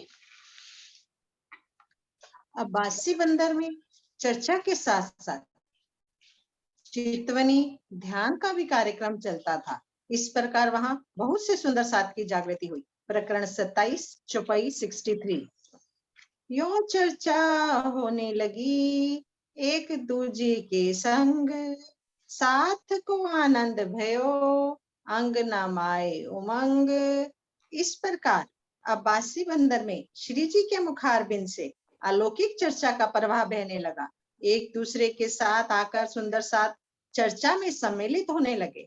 उस चर्चा के रस में डूबे प्रत्येक सुंदर साथ को आनंद का इतना अनुभव होने लगा कि किसी के हृदय में उमंग समाता ही नहीं था, अथाह हो गया था। इस प्रकार जब 2-3 माह बीत गए, तब श्री जी ने सुंदर साथ से जाने की इच्छा प्रकट की। यह बात वज्रपात की तरह कष्टकारी लगी। सब सुंदर साथ सहित भैरव सेठ कहने लगे, आप हमें यहाँ छोड़कर क्यों जाना चाहते हैं? हमारा सारा ध्यान तो आपके ही चरणों में लगा रहता है। इसके सिवाय अब हमारा अन्य कोई भी काम नहीं है। श्री प्राणनाथ जी ने अपने मन में विचारा, यदि मैं 1 वर्ष यहाँ रह जाऊं तो बहुत से सुंदर साथ की आत्मा जागृत हो जाएगी, लेकिन जो भ्रम सृष्टि सारे संसार में फैली हुई है, उनकी जागिनी कैसे होगी? इस तरह तो शाह कुंडल और शाह कुमार की जागिनी कठिन हो जाएगी। सुंदर साथ जी, सतगुरु धनी श्री देवचंद जी ने एक बार उन्हें बताया था, मिहिर राज परम धाम की 2 आत्माएं सकुंडल और सकुमार इस खेल में आई हुई हैं। परम धाम में उनके मूल तन हंस रहे हैं। इनका तात्पर्य यह है कि वे दोनों राजघराने से आई हुई हैं। तुम्हें उन्हें जागृत करना है। इसके पश्चात जब सतगुरु धनी श्री देवचंद जी के तन की लीला को विश्राम करने का समय आया, उस समय श्री मेहराज जी को उनके साथ 22 दिन रहने का अवसर प्राप्त हुआ। तब भी सतगुरु महाराज जी ने उन्हें सकुंडल व सकुमार की आत्मा जागृत करने का याद दिलाया। मेहराज जी ने इन बातों को अपने हृदय में ग्रहण कर लिया। उसी बात को याद करके श्री प्राणनाथ जी वहां से जाने का मन बनाते हैं। इस प्रकार श्री जी नित्य ही सोचा करते थे कि श्री राज्य की मेहर से ऐसा कोई कारज बने कि सुंदर साथ खुद ही मुझे यहाँ से जाने की रजा दे दे। बीतक प्रकरण 27 चौपाई 73। ये तो कारज कारण आज साथ काढ़ना ठोर ठोर, तिस वास्ते ऐसा चाहिए तब आई बातिन और। सुंदर साथ जी, तभी एक अनहोनी बात हो गई। मूल स्वरूप अक्षरातीत की प्रेरणा से अब्बासी बंदर में नए अधिकारी का आगमन हुआ, जो गैर मुसलमानों के लिए बहुत ही क्रूर हृदय वाला था। भैरव सेठ ने चारों तरफ दौड़ धूप भी की ताकि इस नगर में वह ना आ सके, लेकिन सफल ना हो सके। बीतक साहेब प्रकरण 27 चौपाई 75। संकोच भयो भैरव को रखने लड़के अपने, इनको कहाँ छिपाऊंगा बात आवे ना दिल में। भैरव सेठ को संकोच होने लगा कि मैं श्री जी को कहाँ छिपाऊंगा। अपने दिल में निर्णय ही नहीं ले पा रहा था कि क्या करे। तब सभी को विवश होकर स्वयं श्री जी से कहना पड़ा कि हे धाम धनी, नगर में जो अब अधिकारी आ रहा है वह हिंदुओं के प्रति निर्दयी है। हमारे जीवित रहते यदि उसने आपका थोड़ा भी बुरा कर दिया तो हमें धिक्कार है। इस दृष्टि से अब आपका यहाँ से चले जाना ही अच्छा है। प्रकरण 27 चौपाई 76 एंड 77। तब रजा दई राज को नाव को बैठ गए बसरे के, तापर चढ़ाए साथ को उत आए पहुंचे के, वस्त्र भूषण पैसे भली भांत दिए साथ, जैसी उनकी सकत तैसी भली चलाकी करी हाथ। निदान सब सुंदर साथ ने श्री जी को अपने सामर्थ्य अनुसार वस्त्र आभूषण तथा धन आदि भेंट किया। हाथ की चालाकी करना एक मुहावरा है जिसका अर्थ होता है सामर्थ्य से अधिक खर्च करना, असंभव व धन की विकट स्थिति में भी धन की व्यवस्था कर लेना। परिवार में विकट परिस्थितियां होने पर भी सुंदर साथ ने अपने प्रियतम अक्षरातीत के चरणों में भेंट करने के लिए कहीं ना कहीं से धन की व्यवस्था की। इसी को हाथ की चालाकी करना कहा गया है। तत्पश्चात सबने बसरा जाने वाली नाव में श्री प्राणनाथ जी को बाई जी सहित बिठाकर विदा किया। जैसा जिनका अंकुर लाभ लिया तिन माफक, ताको तैसी शोभा भई जो आज्ञा थी हक। जिसके अंदर परम धाम का जैसा अंकुर था उसके अनुसार ही उसने श्री जी के चरणों में रहकर लाभ लिया। धाम धनी के आदेश के अनुसार ही उनको वैसी ही शोभा भी मिली। भावार्थ, इस चौपाई में यह संकेत किया गया है कि किस प्रकार माया के कीचड़ में डूबे हुए भैरव सेठ को धाम धनी ने निकाला और बहुत बड़ी शोभा दे दी, क्योंकि उनके अंदर परम धाम का अंकुर था। दूसरी ओर परम धाम का अंकुर ना होने से बंसारी जाति के व्यापारी लोग एक बूंद भी ना पा सके, जबकि उनकी पत्नियों ने धनी के चरणों में रहकर अखंड आनंद का रसपान किया। सिखापन। सुंदर साथ जी, आज की बीतक का सिखापन श्रवण करते हैं। जैसा कि आज आपने सुना, मस्कत व अब्बासी बंदर में रहने वाले लोग रूढ़ियों से जुड़ गए थे। वे उन रूढ़ियों को किसी भी कीमत पर छोड़ना नहीं चाहते थे। इससे हमें यह ज्ञान होता है कि दज्जाल कोई व्यक्ति विशेष नहीं है, बल्कि मानव मन में छुपा हुआ अज्ञान और अहंकार है। इसी के कारण कोई व्यक्ति परब्रह्म के ज्ञान और प्रेम की राह को अपना नहीं पाता।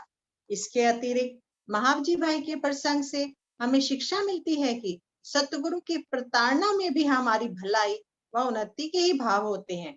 इसीलिए जिंदगी की विषम परिस्थितियों में भी हमें पूर्ण ब्रह्म पर पूर्ण विश्वास रखना चाहिए।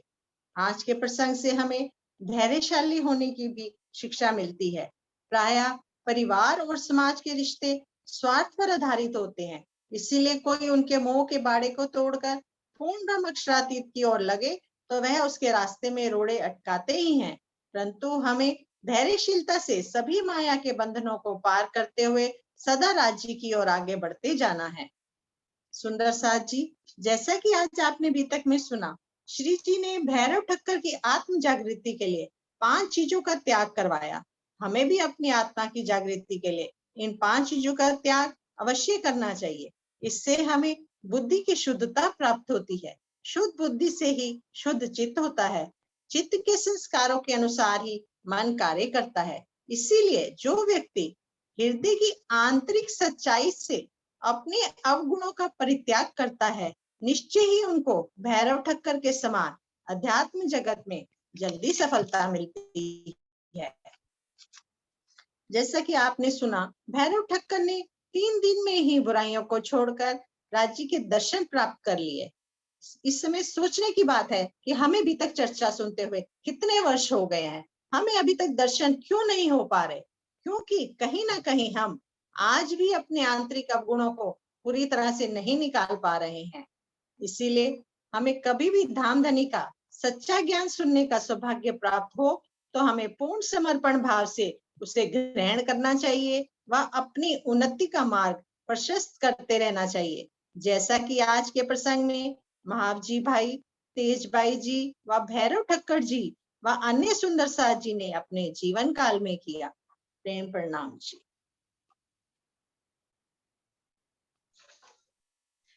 Pranam ji, Sundar Saath ji. Now we will understand this in English. Moral of the day from today's Beatak. Sundar Saath ji, let's understand few morals from today's episode. Sundar Saath ji, Mahavji Bhai ego played a big obstacle in his spiritual journey. In the beginning, we saw that when Shriji used critical words, he took it as a bitterness and felt so bad that he gave up on attending to spiritual discourses and decided not to visit him.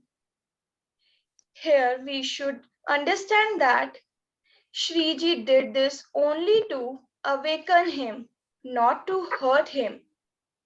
Sathji, Shri Raji Maharaj is there to awaken all his beloved souls, which will only be possible if we lay our egos aside and let the knowledge flow in our hearts.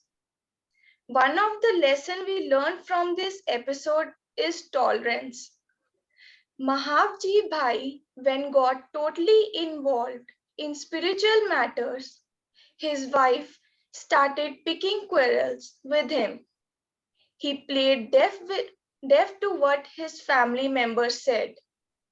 Sundar Saath ji, we should also not get involved in meaningless arguments and learn tolerance instead of getting agitated.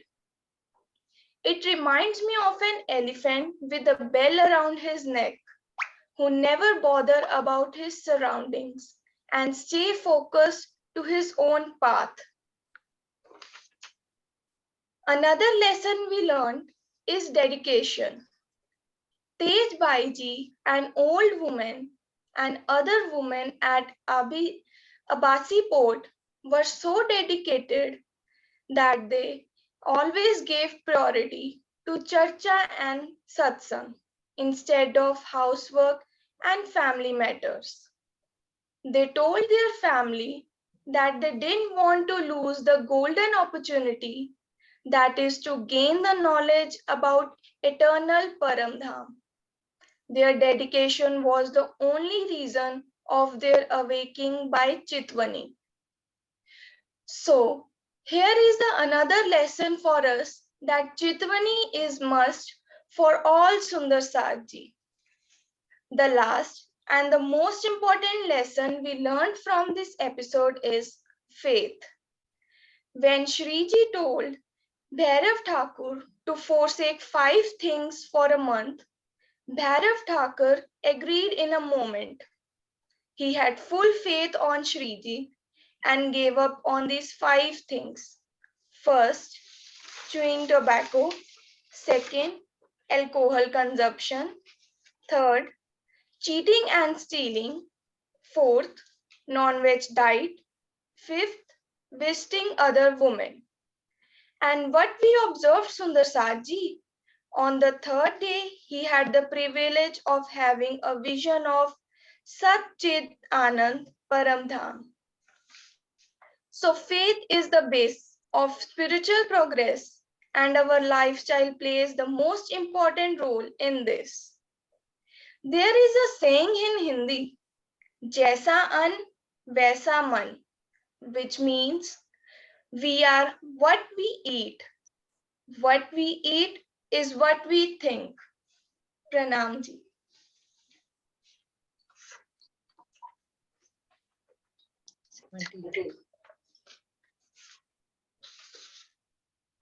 प्रणाम जी सुंदर साथ जी। श्री बीतक प्रकरण 27 चौपाई 79। श्री महामती कहे ए मोमिनो ए अबासी बंदर की बीतक, अब फिर कहो ठट्टे की जो बीतक हुक्म हक। श्री महामती जी कहते हैं कि हे साथ जी, ये अब्बास बंदर का घटनाक्रम है। अब पुनः ठट्ठा नगर में जो धाम धनी के आदेश से घटित होता है वह मैं कह रहा हूं। प्रीकैप फॉर टुमारोज बीतक चर्चा।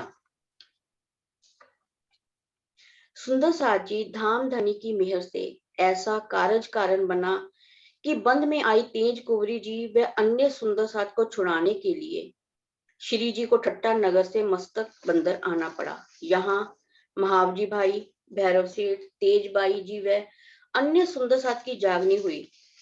यहाँ से वापिस ठट्टा नगर जाने के लिए श्री जी, मैप लगा दीजिए, श्री जी ठट्टा नगर, यहाँ से वापिस ठट्टा नगर जाने के लिए श्री जी अबासी बंदर से नाव द्वारा कोक बंदर गए, फिर वहां से नाव पर चढ़कर लाठी बंदर पहुंचे। 3-4 दिन रहने के बाद श्री जी ठट्ठा नगर गए। तो सुंदर साथ जी, कल हम नलिये के वृत्तांत एवं धाराबाई के प्रसंग से जुड़ेंगे। सुंदर साथ जी, कल के प्रसंग में हम देहरियों टीम के सुंदर साथ द्वारा पिरोए गए बीतक के मोतियों से जानेंगे कि कैसे खंबालिया के धारा भाई व उनके परिवार को बिहारी जी ने सुंदर साथ से निकाला और श्री जी ने उन्हें अपने पास रख लिया। कल के प्रसंग में श्री जी का बिहारी जी महाराज से पत्र व्यवहार, बिहारी जी का नलिये पहुंचना, धाराबाई को सुंदर साथ में शामिल करने के लिए श्री जी का बिहारी जी से आग्रह, जागनी के संबंध में बिहारी जी व श्री जी का वार्तालाप और बिहारी जी का नलिये से प्रस्थान के वक्त श्री जी के प्रति आई कटुता आदि प्रसंगों को विस्तार से जानेंगे। अंत में हम जानेंगे कि कैसे धाम धनी की मेहर से श्री जी ने स्थल मार्ग से आगे की यात्रा की। प्रणाम सुंदर साथ जी।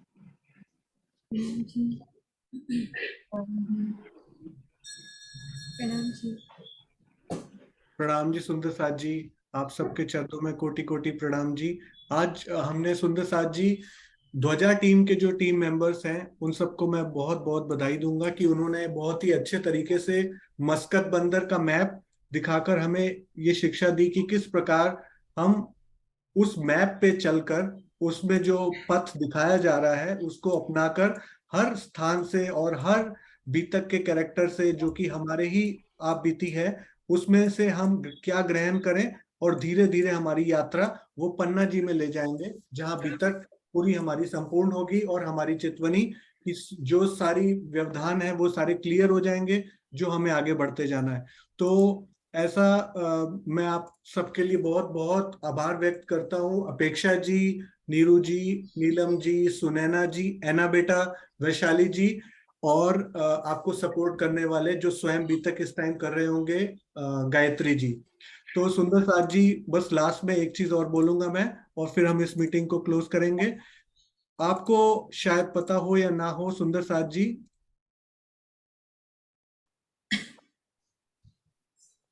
अपेक्षा जी का एक अपना चैनल भी है जिसमें कि वो आजकल अभी तक चर्चा कर रही हैं।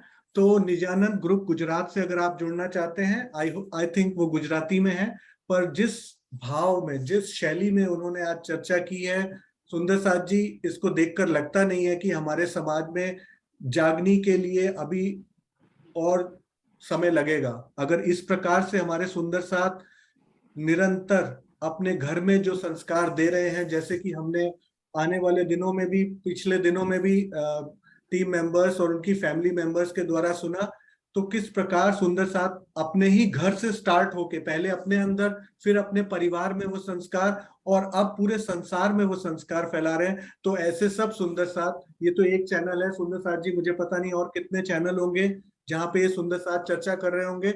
आज की जो चर्चा सुनी उसके लिए विशेष मैं आपसे आग्रह करूंगा, अगर आपके पास आज 1 घंटे का समय मिले, अपेक्षा जी की भी सुनिए, स्वामी जी की दिवस 13 की चर्चा, इसको ना मिस कीजिएगा। 2018 की स्वामी जी की दिवस 13 की चर्चा में आपको वो सारे किस प्रकार जो हमें 4 चीजें छोड़नी है, भैरव ठक्कर का जो मार्ग अनुसरण हमें करना है, किस प्रकार सरलता से उन्होंने स्वामी जी ने उनको इस 1 घंटे में समझाया है। ऐसा आप सबके चरणों में निवेदन और आपकी आत्म जागृति के लिए शुभकामना करते हुए हम इस मीटिंग को क्लोज करते हैं। और सब सुंदर साथ जी, इतने ब्लेसिंग्स जो आपने ध्वजा टीम के लिए दिए, मैं 2 लाइनें बोलूंगा कि they are a team of intellectual, highly intellectual, limitless energy, creativity and youthful energy. तो ऐसे हम सब सुंदर साथ जो आज तक देखते आए दिवस 1 से दिवस 9, हर दिन हमने कुछ ना कुछ नया ग्रहण किया। तो ये टीम से भी हमने बहुत कुछ नया सीखा। इनकी जो बीतक करने का स्टाइल है, बीतक वाचन करने का, उसने हमें अंदर से झकझोर के रख दिया कि किस प्रकार हमें इसको अपने ऊपर घटाना है कि I am no one else, I am Bhairav Thakkar. तो चलिए सुंदर साथ जी, कल की बीतक जो बहुत ही सुंदर हमारी देवरिया टीम, और again I would not stay back from praising सुंदर साथ जो कि बैकग्राउंड में रहकर सेवा कर रहे हैं, चित्रा जी और पता नहीं कितने ही सुंदर साथ जो दूसरी टीमों में जाके अपने प्लानिंग स्किल्स जैसे शिल्पा जी, चित्रा जी दिखा रहे हैं। तो they are helping others progress on this path of Beetak as well as their own spiritual journey. ठीक है सुंदर साथ जी, तो आप सबके चरणों में कोटि कोटि प्रणाम। आप सब अनम्यूट कर पाएंगे और ध्वजा टीम से अपने शुभ आशीर्वाद उनको दे पाएंगे। प्रेम प्रणाम जी सुंदर साथ जी, प्रणाम जी। प्रणाम जी सुंदर साथ।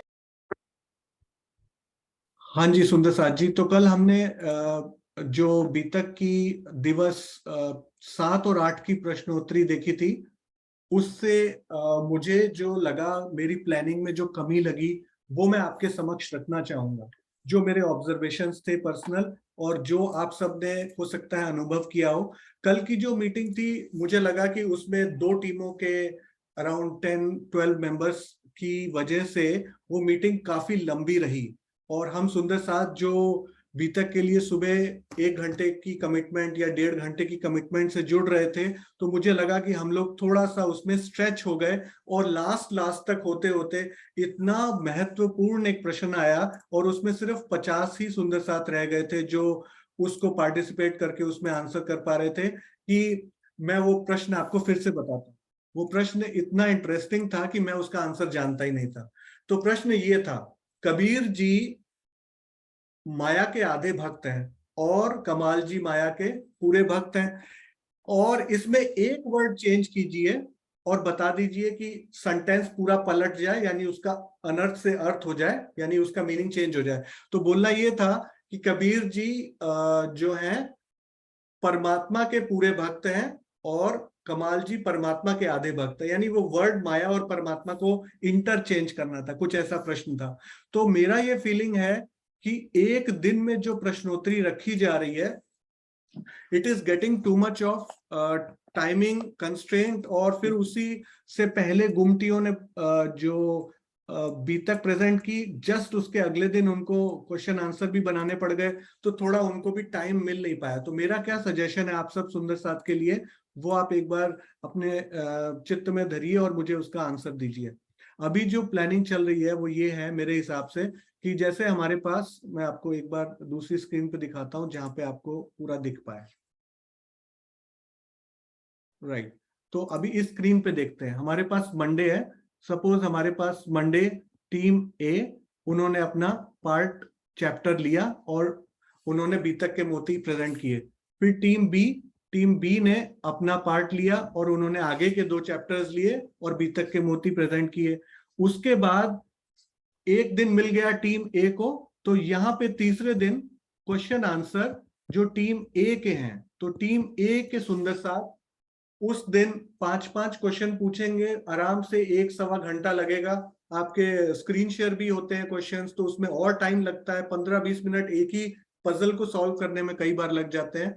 तो टीम बी के जो क्वेश्चन आंसर हैं वो इनके साथ ना करते हुए यहाँ पे हम क्वेश्चन आंसर टीम बी के लेंगे। उनको भी एक दिन मिल गया, वे भी प्रश्नोत्तरी अच्छे से बना पाए और उसको एग्जीक्यूट कर पाए और सुंदर साथ उसका आनंद लेंगे, ताकि हर सुंदर साथ बैठकर उतने टाइम में सतर्कता से बैठेगा और उसके बाद अपने बाकी अन्य कार्यक्रम और अन्य बीतके अटेंड कर पाएगा। तो मेरा ये सुझाव है कि हम टीम ए की क्वेश्चन आंसर एक दिन रुक के रखें, टीम बी के क्वेश्चन आंसर एक दिन रुक के रखें, टीमों को टाइम मिला और एक एक टीम को बहुत ही सुचारू रूप से प्रश्नोत्तरी प्रेजेंट करने का टाइम मिला, और जो इतनी मेहनत से सुंदर साथ 6 बजे उठकर उसका श्रवण कर रहे हैं, पार्टिसिपेट कर रहे हैं, उनको भी टाइम मिला। तो ये सारी चीजों को देखते हुए इनिशियल में जो प्लानिंग की गई थी वेडनेसडे की प्रश्नोत्तरी की, obviously it's a poor planning. जो मेरी प्लानिंग है दैट्स कॉल्ड पुअर प्लानिंग, क्योंकि प्रैक्टिकली जब हम इसको देख रहे हैं ना, तो 2 टीमें भी एक दिन में नहीं हो पा रही। तो उसको सॉल्व करने के लिए जो मैंने ये प्रपोजल दिया है, तो ये आपको मेरे हिसाब से उचित लग रहा होगा। अगर आपको लगता है कि इस प्रपोजल में कोई खराबी है या नहीं है, तो आप इसको क्लियर करिए और मुझे बताइए कि अगर हम इस प्रकार से चलते हैं मंडे, ट्यूसडे, वेडनेसडे और थर्सडे, यानी 4 दिन इस प्रकार अगर हम प्लानिंग करें, तो हमारा बहुत ही व्यवस्थित रूप से चलेगा। डीपी सिंह जी ने रेज हैंड किया है। हाँ जी, डीपी सिंह जी आप बताइए, अनम्यूट कीजिए। हाँ प्रणाम जी। हाँ नहीं, मेरे को भी लग रहा था ये इतना लंबा टाइम हो जाता है कि उसमें जो है ना फिर पूरा टाइम दे नहीं पाते, तो यही था कि एक दिन करे बस 7-7:30 बजे तक खत्म हो जाना चाहिए प्रोग्राम, 7:30 बजे तक, 8 बजे तक। परफेक्ट सुंदर साथ जी। तो जो पुरानी टीम है, अगर वो भी पार्टिसिपेट करना चाहे इस मीटिंग में, इस इनपुट में, वो कर सकते हैं। कि आपको इस प्रकार का व्यवस्था कैसी लग रही है? अगर आपको लग रहा है कि ये सही है तो आप इनपुट दीजिए, क्या आपको लग रहा है सही? स्वर्ण आंटी आप बताइए। हाँ जी, प्रणाम जी सुंदर साथ जी। हमें ये आपका सुझाव बहुत अच्छा लगा कि मॉर्निंग का टाइम होता है और हम सुबह 5 बजे से बैठे होते हैं, तो फिर उसके बाद माया के भी काम करने होते हैं, तो इसलिए हम अच्छे से सुचारू रूप से कर सके और सभी सुंदर साथ एक साथ मिलकर जुड़कर बैठे। हमें बहुत अच्छा लगा ये सुझाव। प्रेम प्रणाम जी। हाँ जी, अनु गुप्ता जी आप अनम्यूट कीजिए। हाँ जी, प्रणाम जी। आपका सुझाव अच्छा है। यदि सब सुंदर साथ को लग रहा है कि दिन 2 जाएंगे तो आप क्वेश्चन कम कर सकते हैं, 2 ले सकते हैं 5 की जगह। प्रणाम जी अनु जी, प्रणाम जी। श्रीनिवास जी आप बोलिए। प्रणाम जी, प्रणाम। बहुत अच्छा लग रहा है, दोनों टीम को एक एक दिन का टाइम मिलेगा। Very good. हाँ, वो बराबर हो गया, इक्वलिटी में आ गए, तो समय दोनों को बराबर रहा। बहुत बहुत प्रणाम धन्यवाद आपका। प्रणाम जी श्रीनिवास जी, आपका बहुत बहुत धन्यवाद। आप ऐसे मत बोलिए। प्रणाम जी। Happy चित्रा जी अनम्यूट कीजिए। प्रणाम जी सुंदर साथ जी। हाँ जी भैया, आपका सुझाव बहुत अच्छा है, हमारे लिए भी, सबके लिए। मुझे लगता है धीरे धीरे, क्योंकि ये ज्ञान की धारा जितना धीरे धीरे बहे उतना हम अपने अंदर समा पाएंगे। वेरी बहुत गुड। ज्यादा हो जाता है तो फिर एकदम से मुश्किल लगता है कभी कभी, दोनों टीम्स के क्वेश्चन आंसर्स, और सबको इतना इतना टाइम पूछने वालों को नहीं मिल पाता। और हमें भी सुनने वालों को अगर लगेगा तो हम फिर से एक रिकैप क्विक दे सकते हैं before we answer the question answers. तो वो हमारे लिए भी अच्छा है। एट टाइम्स कभी सुबह सुबह के काम में बहुत अच्छे से सेशन सुना नहीं होता, तो हमें एक और चांस मिल जाएगा कि हम दोबारा से एक क्विक रीडिंग कर लें, क्योंकि कल क्वेश्चन आंसर्स फिर से आने वाले हैं। सो ऑल गुड, अच्छा लग रहा है, कर सकते हैं इससे सुंदर साथ जी। प्रणाम जी। हाँ जी, दुष्यंत जी, फिर ज्योति जी, और फिर हम इसको क्लोज करेंगे। प्रणाम जी सुंदर साथ जी, सुझाव तो बहुत अच्छा है। इससे पूरी थॉरोली हम बीतक का अध्ययन कर सकते हैं, अंदर उतार सकते हैं। लेकिन मुझे मन में थोड़े से दो वो प्रश्न उठ रहे थे अंदर ही अंदर, कि अगर 2 दिन बीतक, मंडे ट्यूसडे हुई, फिर वेडनेसडे थर्सडे क्वेश्चन आंसर हुए, तो फिर आगे बचा फ्राइडे सैटरडे, तो सैटरडे होती नहीं है, तो सप्ताह में सिर्फ 3 दिन बीतक होगी। तो ऐसे बीतक हमारी कितनी डेट तक आगे तक जाएगी? हाँ जी, वो प्लानिंग अभी कैलेंडर आएगा, 2-3 दिन और खिसकेंगे, क्योंकि ऑब्वियसली हम एक्स्ट्रा डे डाल रहे हैं आने वाले वीक्स में, तो हो सकता है 4-5 दिन आगे खिसके। फ्राइडे का आपने बहुत ही अच्छा पॉइंट रेज किया, क्योंकि पहले मंडे टू फ्राइडे का प्लान था। फ्राइडे में मेरे पास 2 ऑप्शंस हैं, सुंदर साथ जी ओपनली बोल रहा हूँ, रात को ही बैठ के दिमाग में आया और सुबह उठ के उसको सोच रहा हूँ। फ्राइडे को मेरे को लग रहा है कि हमने जो चितवनी महिमा अपनी बुक छोड़ दी है एक साइड में, अगर हम चितवनी महिमा की जो वो मोती हैं जो चितवनी रिलेटेड, अगर हम फ्राइडे को चितवनी पे डेडिकेट करें और उन चितवनी महिमा जो स्वामी जी ने बुक लिखी है उसके जो वाणी के मोती हैं उनको हम पढ़ें, और चितवनी का एक बीच में हमें बीतक के साथ चितवनी का लिंक मिले, तो ये एक सजेशन है। और एक सजेशन यही है कि हम सिर्फ टीम सी के द्वारा यहाँ पे शुरू करें, तो वही हमारी टीम बी, टीम ए, और फिर इसके बाद टीम सी, और उसके आगे नेक्स्ट टीम डी। तो 2 सॉल्यूशन हमारे पास।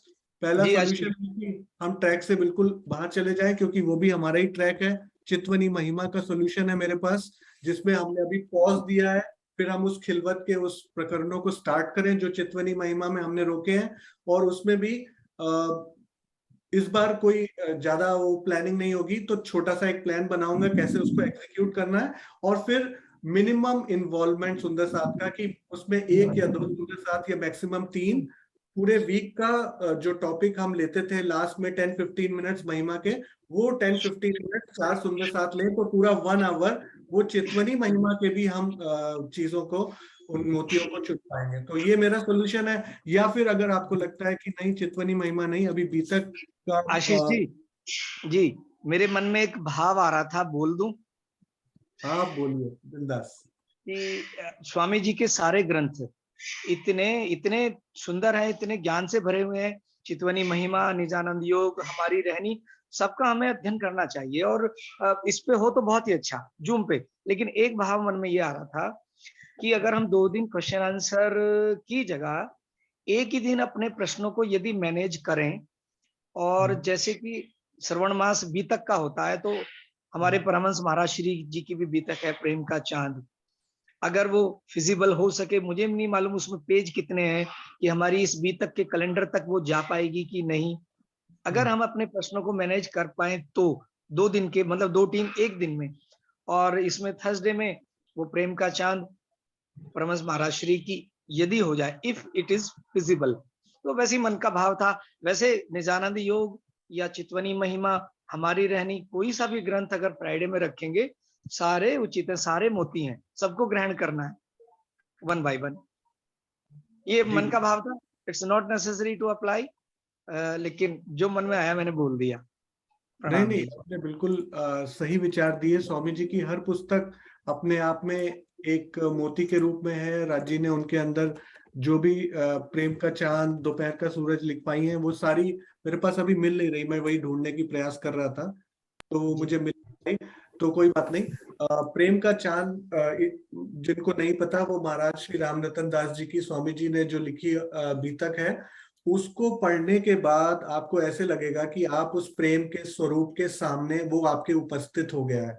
वो उसको लाइव कर देने वाली पुस्तक है। जिन्होंने नहीं पढ़ी वो ऑनलाइन अवेलेबल है और ड्राइव में भी अपलोड की गई है। प्रेम का चांद को पढ़ने के बाद महाराज जी आपके सामने प्रत्यक्ष प्रकट हो जाएंगे। इतना उसको उन्होंने सजीव रूप में लिखा है।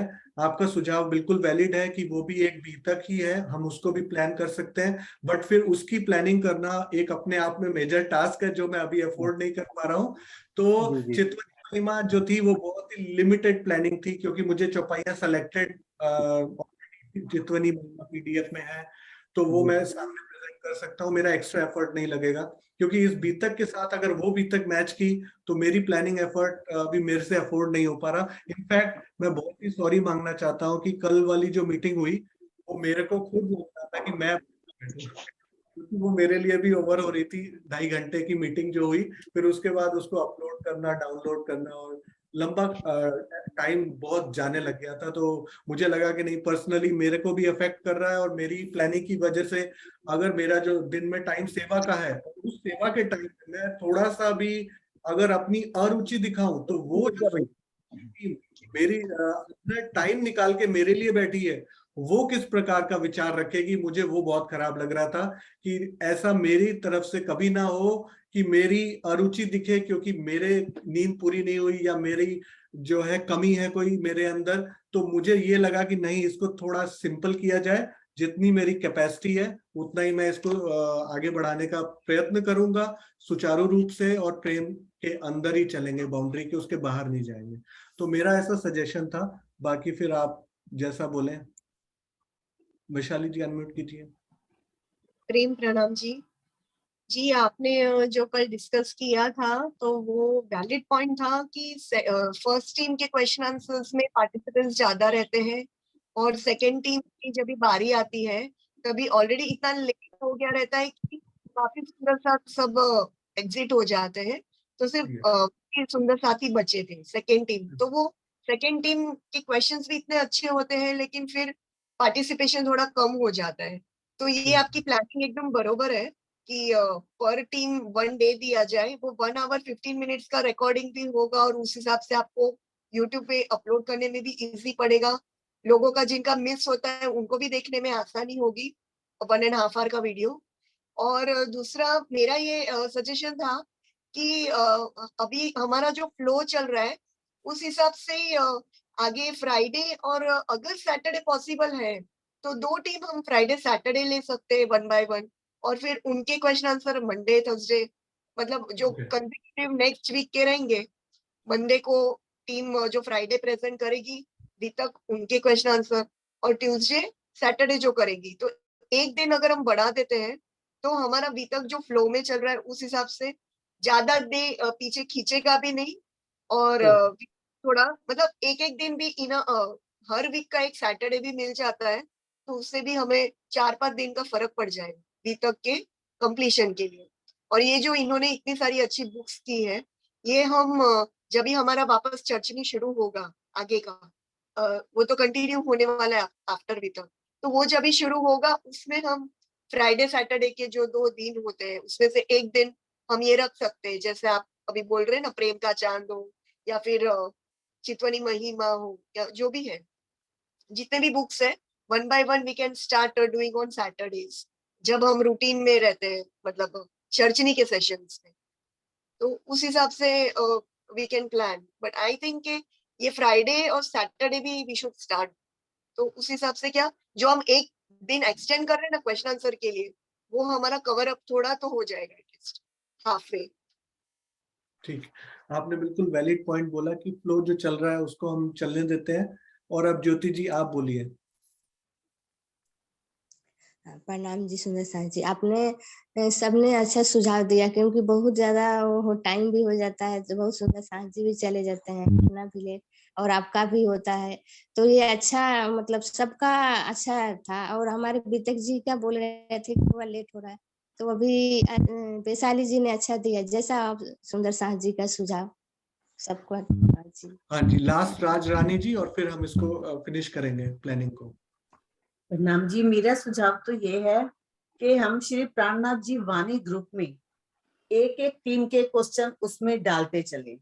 वो टीम एक दिन पूरे अपने क्वेश्चन पूछे, चाहे वो जो बनाए होते उन्होंने डायग्राम्स वगैरह उसमें पूछे या क्वेश्चन पूछे। इससे हमारा इधर का फ्लो भी पूरा चलता रहेगा और हमें पूरा दिन वो क्वेश्चन सुन लेने, जवाब और क्वेश्चन पूछने में हमारा उधर पूरा हो जाएगा। तो हमारा इधर टाइम भी नहीं खराब होगा और इधर टाइम की लिमिट भी हमारी पूरी रहेगी। अगर आपको ठीक लगे तो कर हाँ जी, सकते। बहुत ही प्रणाम जी, बहुत ही अच्छा विचार। ये जो प्रश्न सुंदर साथ जी आप पूछना स्टार्ट कर रहे थे प्राणनाथ जी वाणी ग्रुप में, वो कंटिन्यू रखिए। जो टीम 5 प्रश्न पूछ चुकी है, अगर उनके 5 और रेडी थे, लेकिन चूंकि टाइम लिमिट जूम में बहुत ज्यादा है और कल का मीटिंग भी बहुत लंबा गया, तो हमने एक एग्जाम्पल देखा और उससे मुझे लगा कि नहीं, we should come back to simpler planning. तो उसके बचे हुए क्वेश्चंस भी अगर आपके हैं, आप वो ग्रुप में डालिए, ताकि ग्रुप में जो नहीं जूम में है वो भी उसको आंसर कर पाए। Very valid point. Ashish ji आप बोलिए लास्ट। प्रणाम जी, मैं और कुछ नहीं कहूंगी, लेकिन सुंदर साथ जी मैं पर्सनली फील करती हूँ कि सैटरडे सोनिया आशीष जी के लिए दिक्कत आएगी। हमें वो इतना हमारे लिए कर रहे हैं, लेकिन हमें थोड़ा सोचना चाहिए, बस और कुछ नहीं। प्रणाम जी। आशीष जी आपकी बहुत बहुत आभार। आप सब सुंदर साथ का इतने प्रेम से चलने वाले हो। एक और इम्पोर्टेंट, मैं इस पे और इनपुट्स नहीं लूंगा, काफी इनपुट्स आ गए हैं। फ्राइडे विल बी टीम सी, सो ये रीवर्क होके आपको क्विकली पहुंचा दिया जाएगा। Don't worry Sundar Saath ji, and it will be very simple. We will extend by few days, don't worry. अब इसमें ये वाली जो न्यू डेट्स आएंगी, तो अभी कल देहोरिया, प्लीज बी रेडी।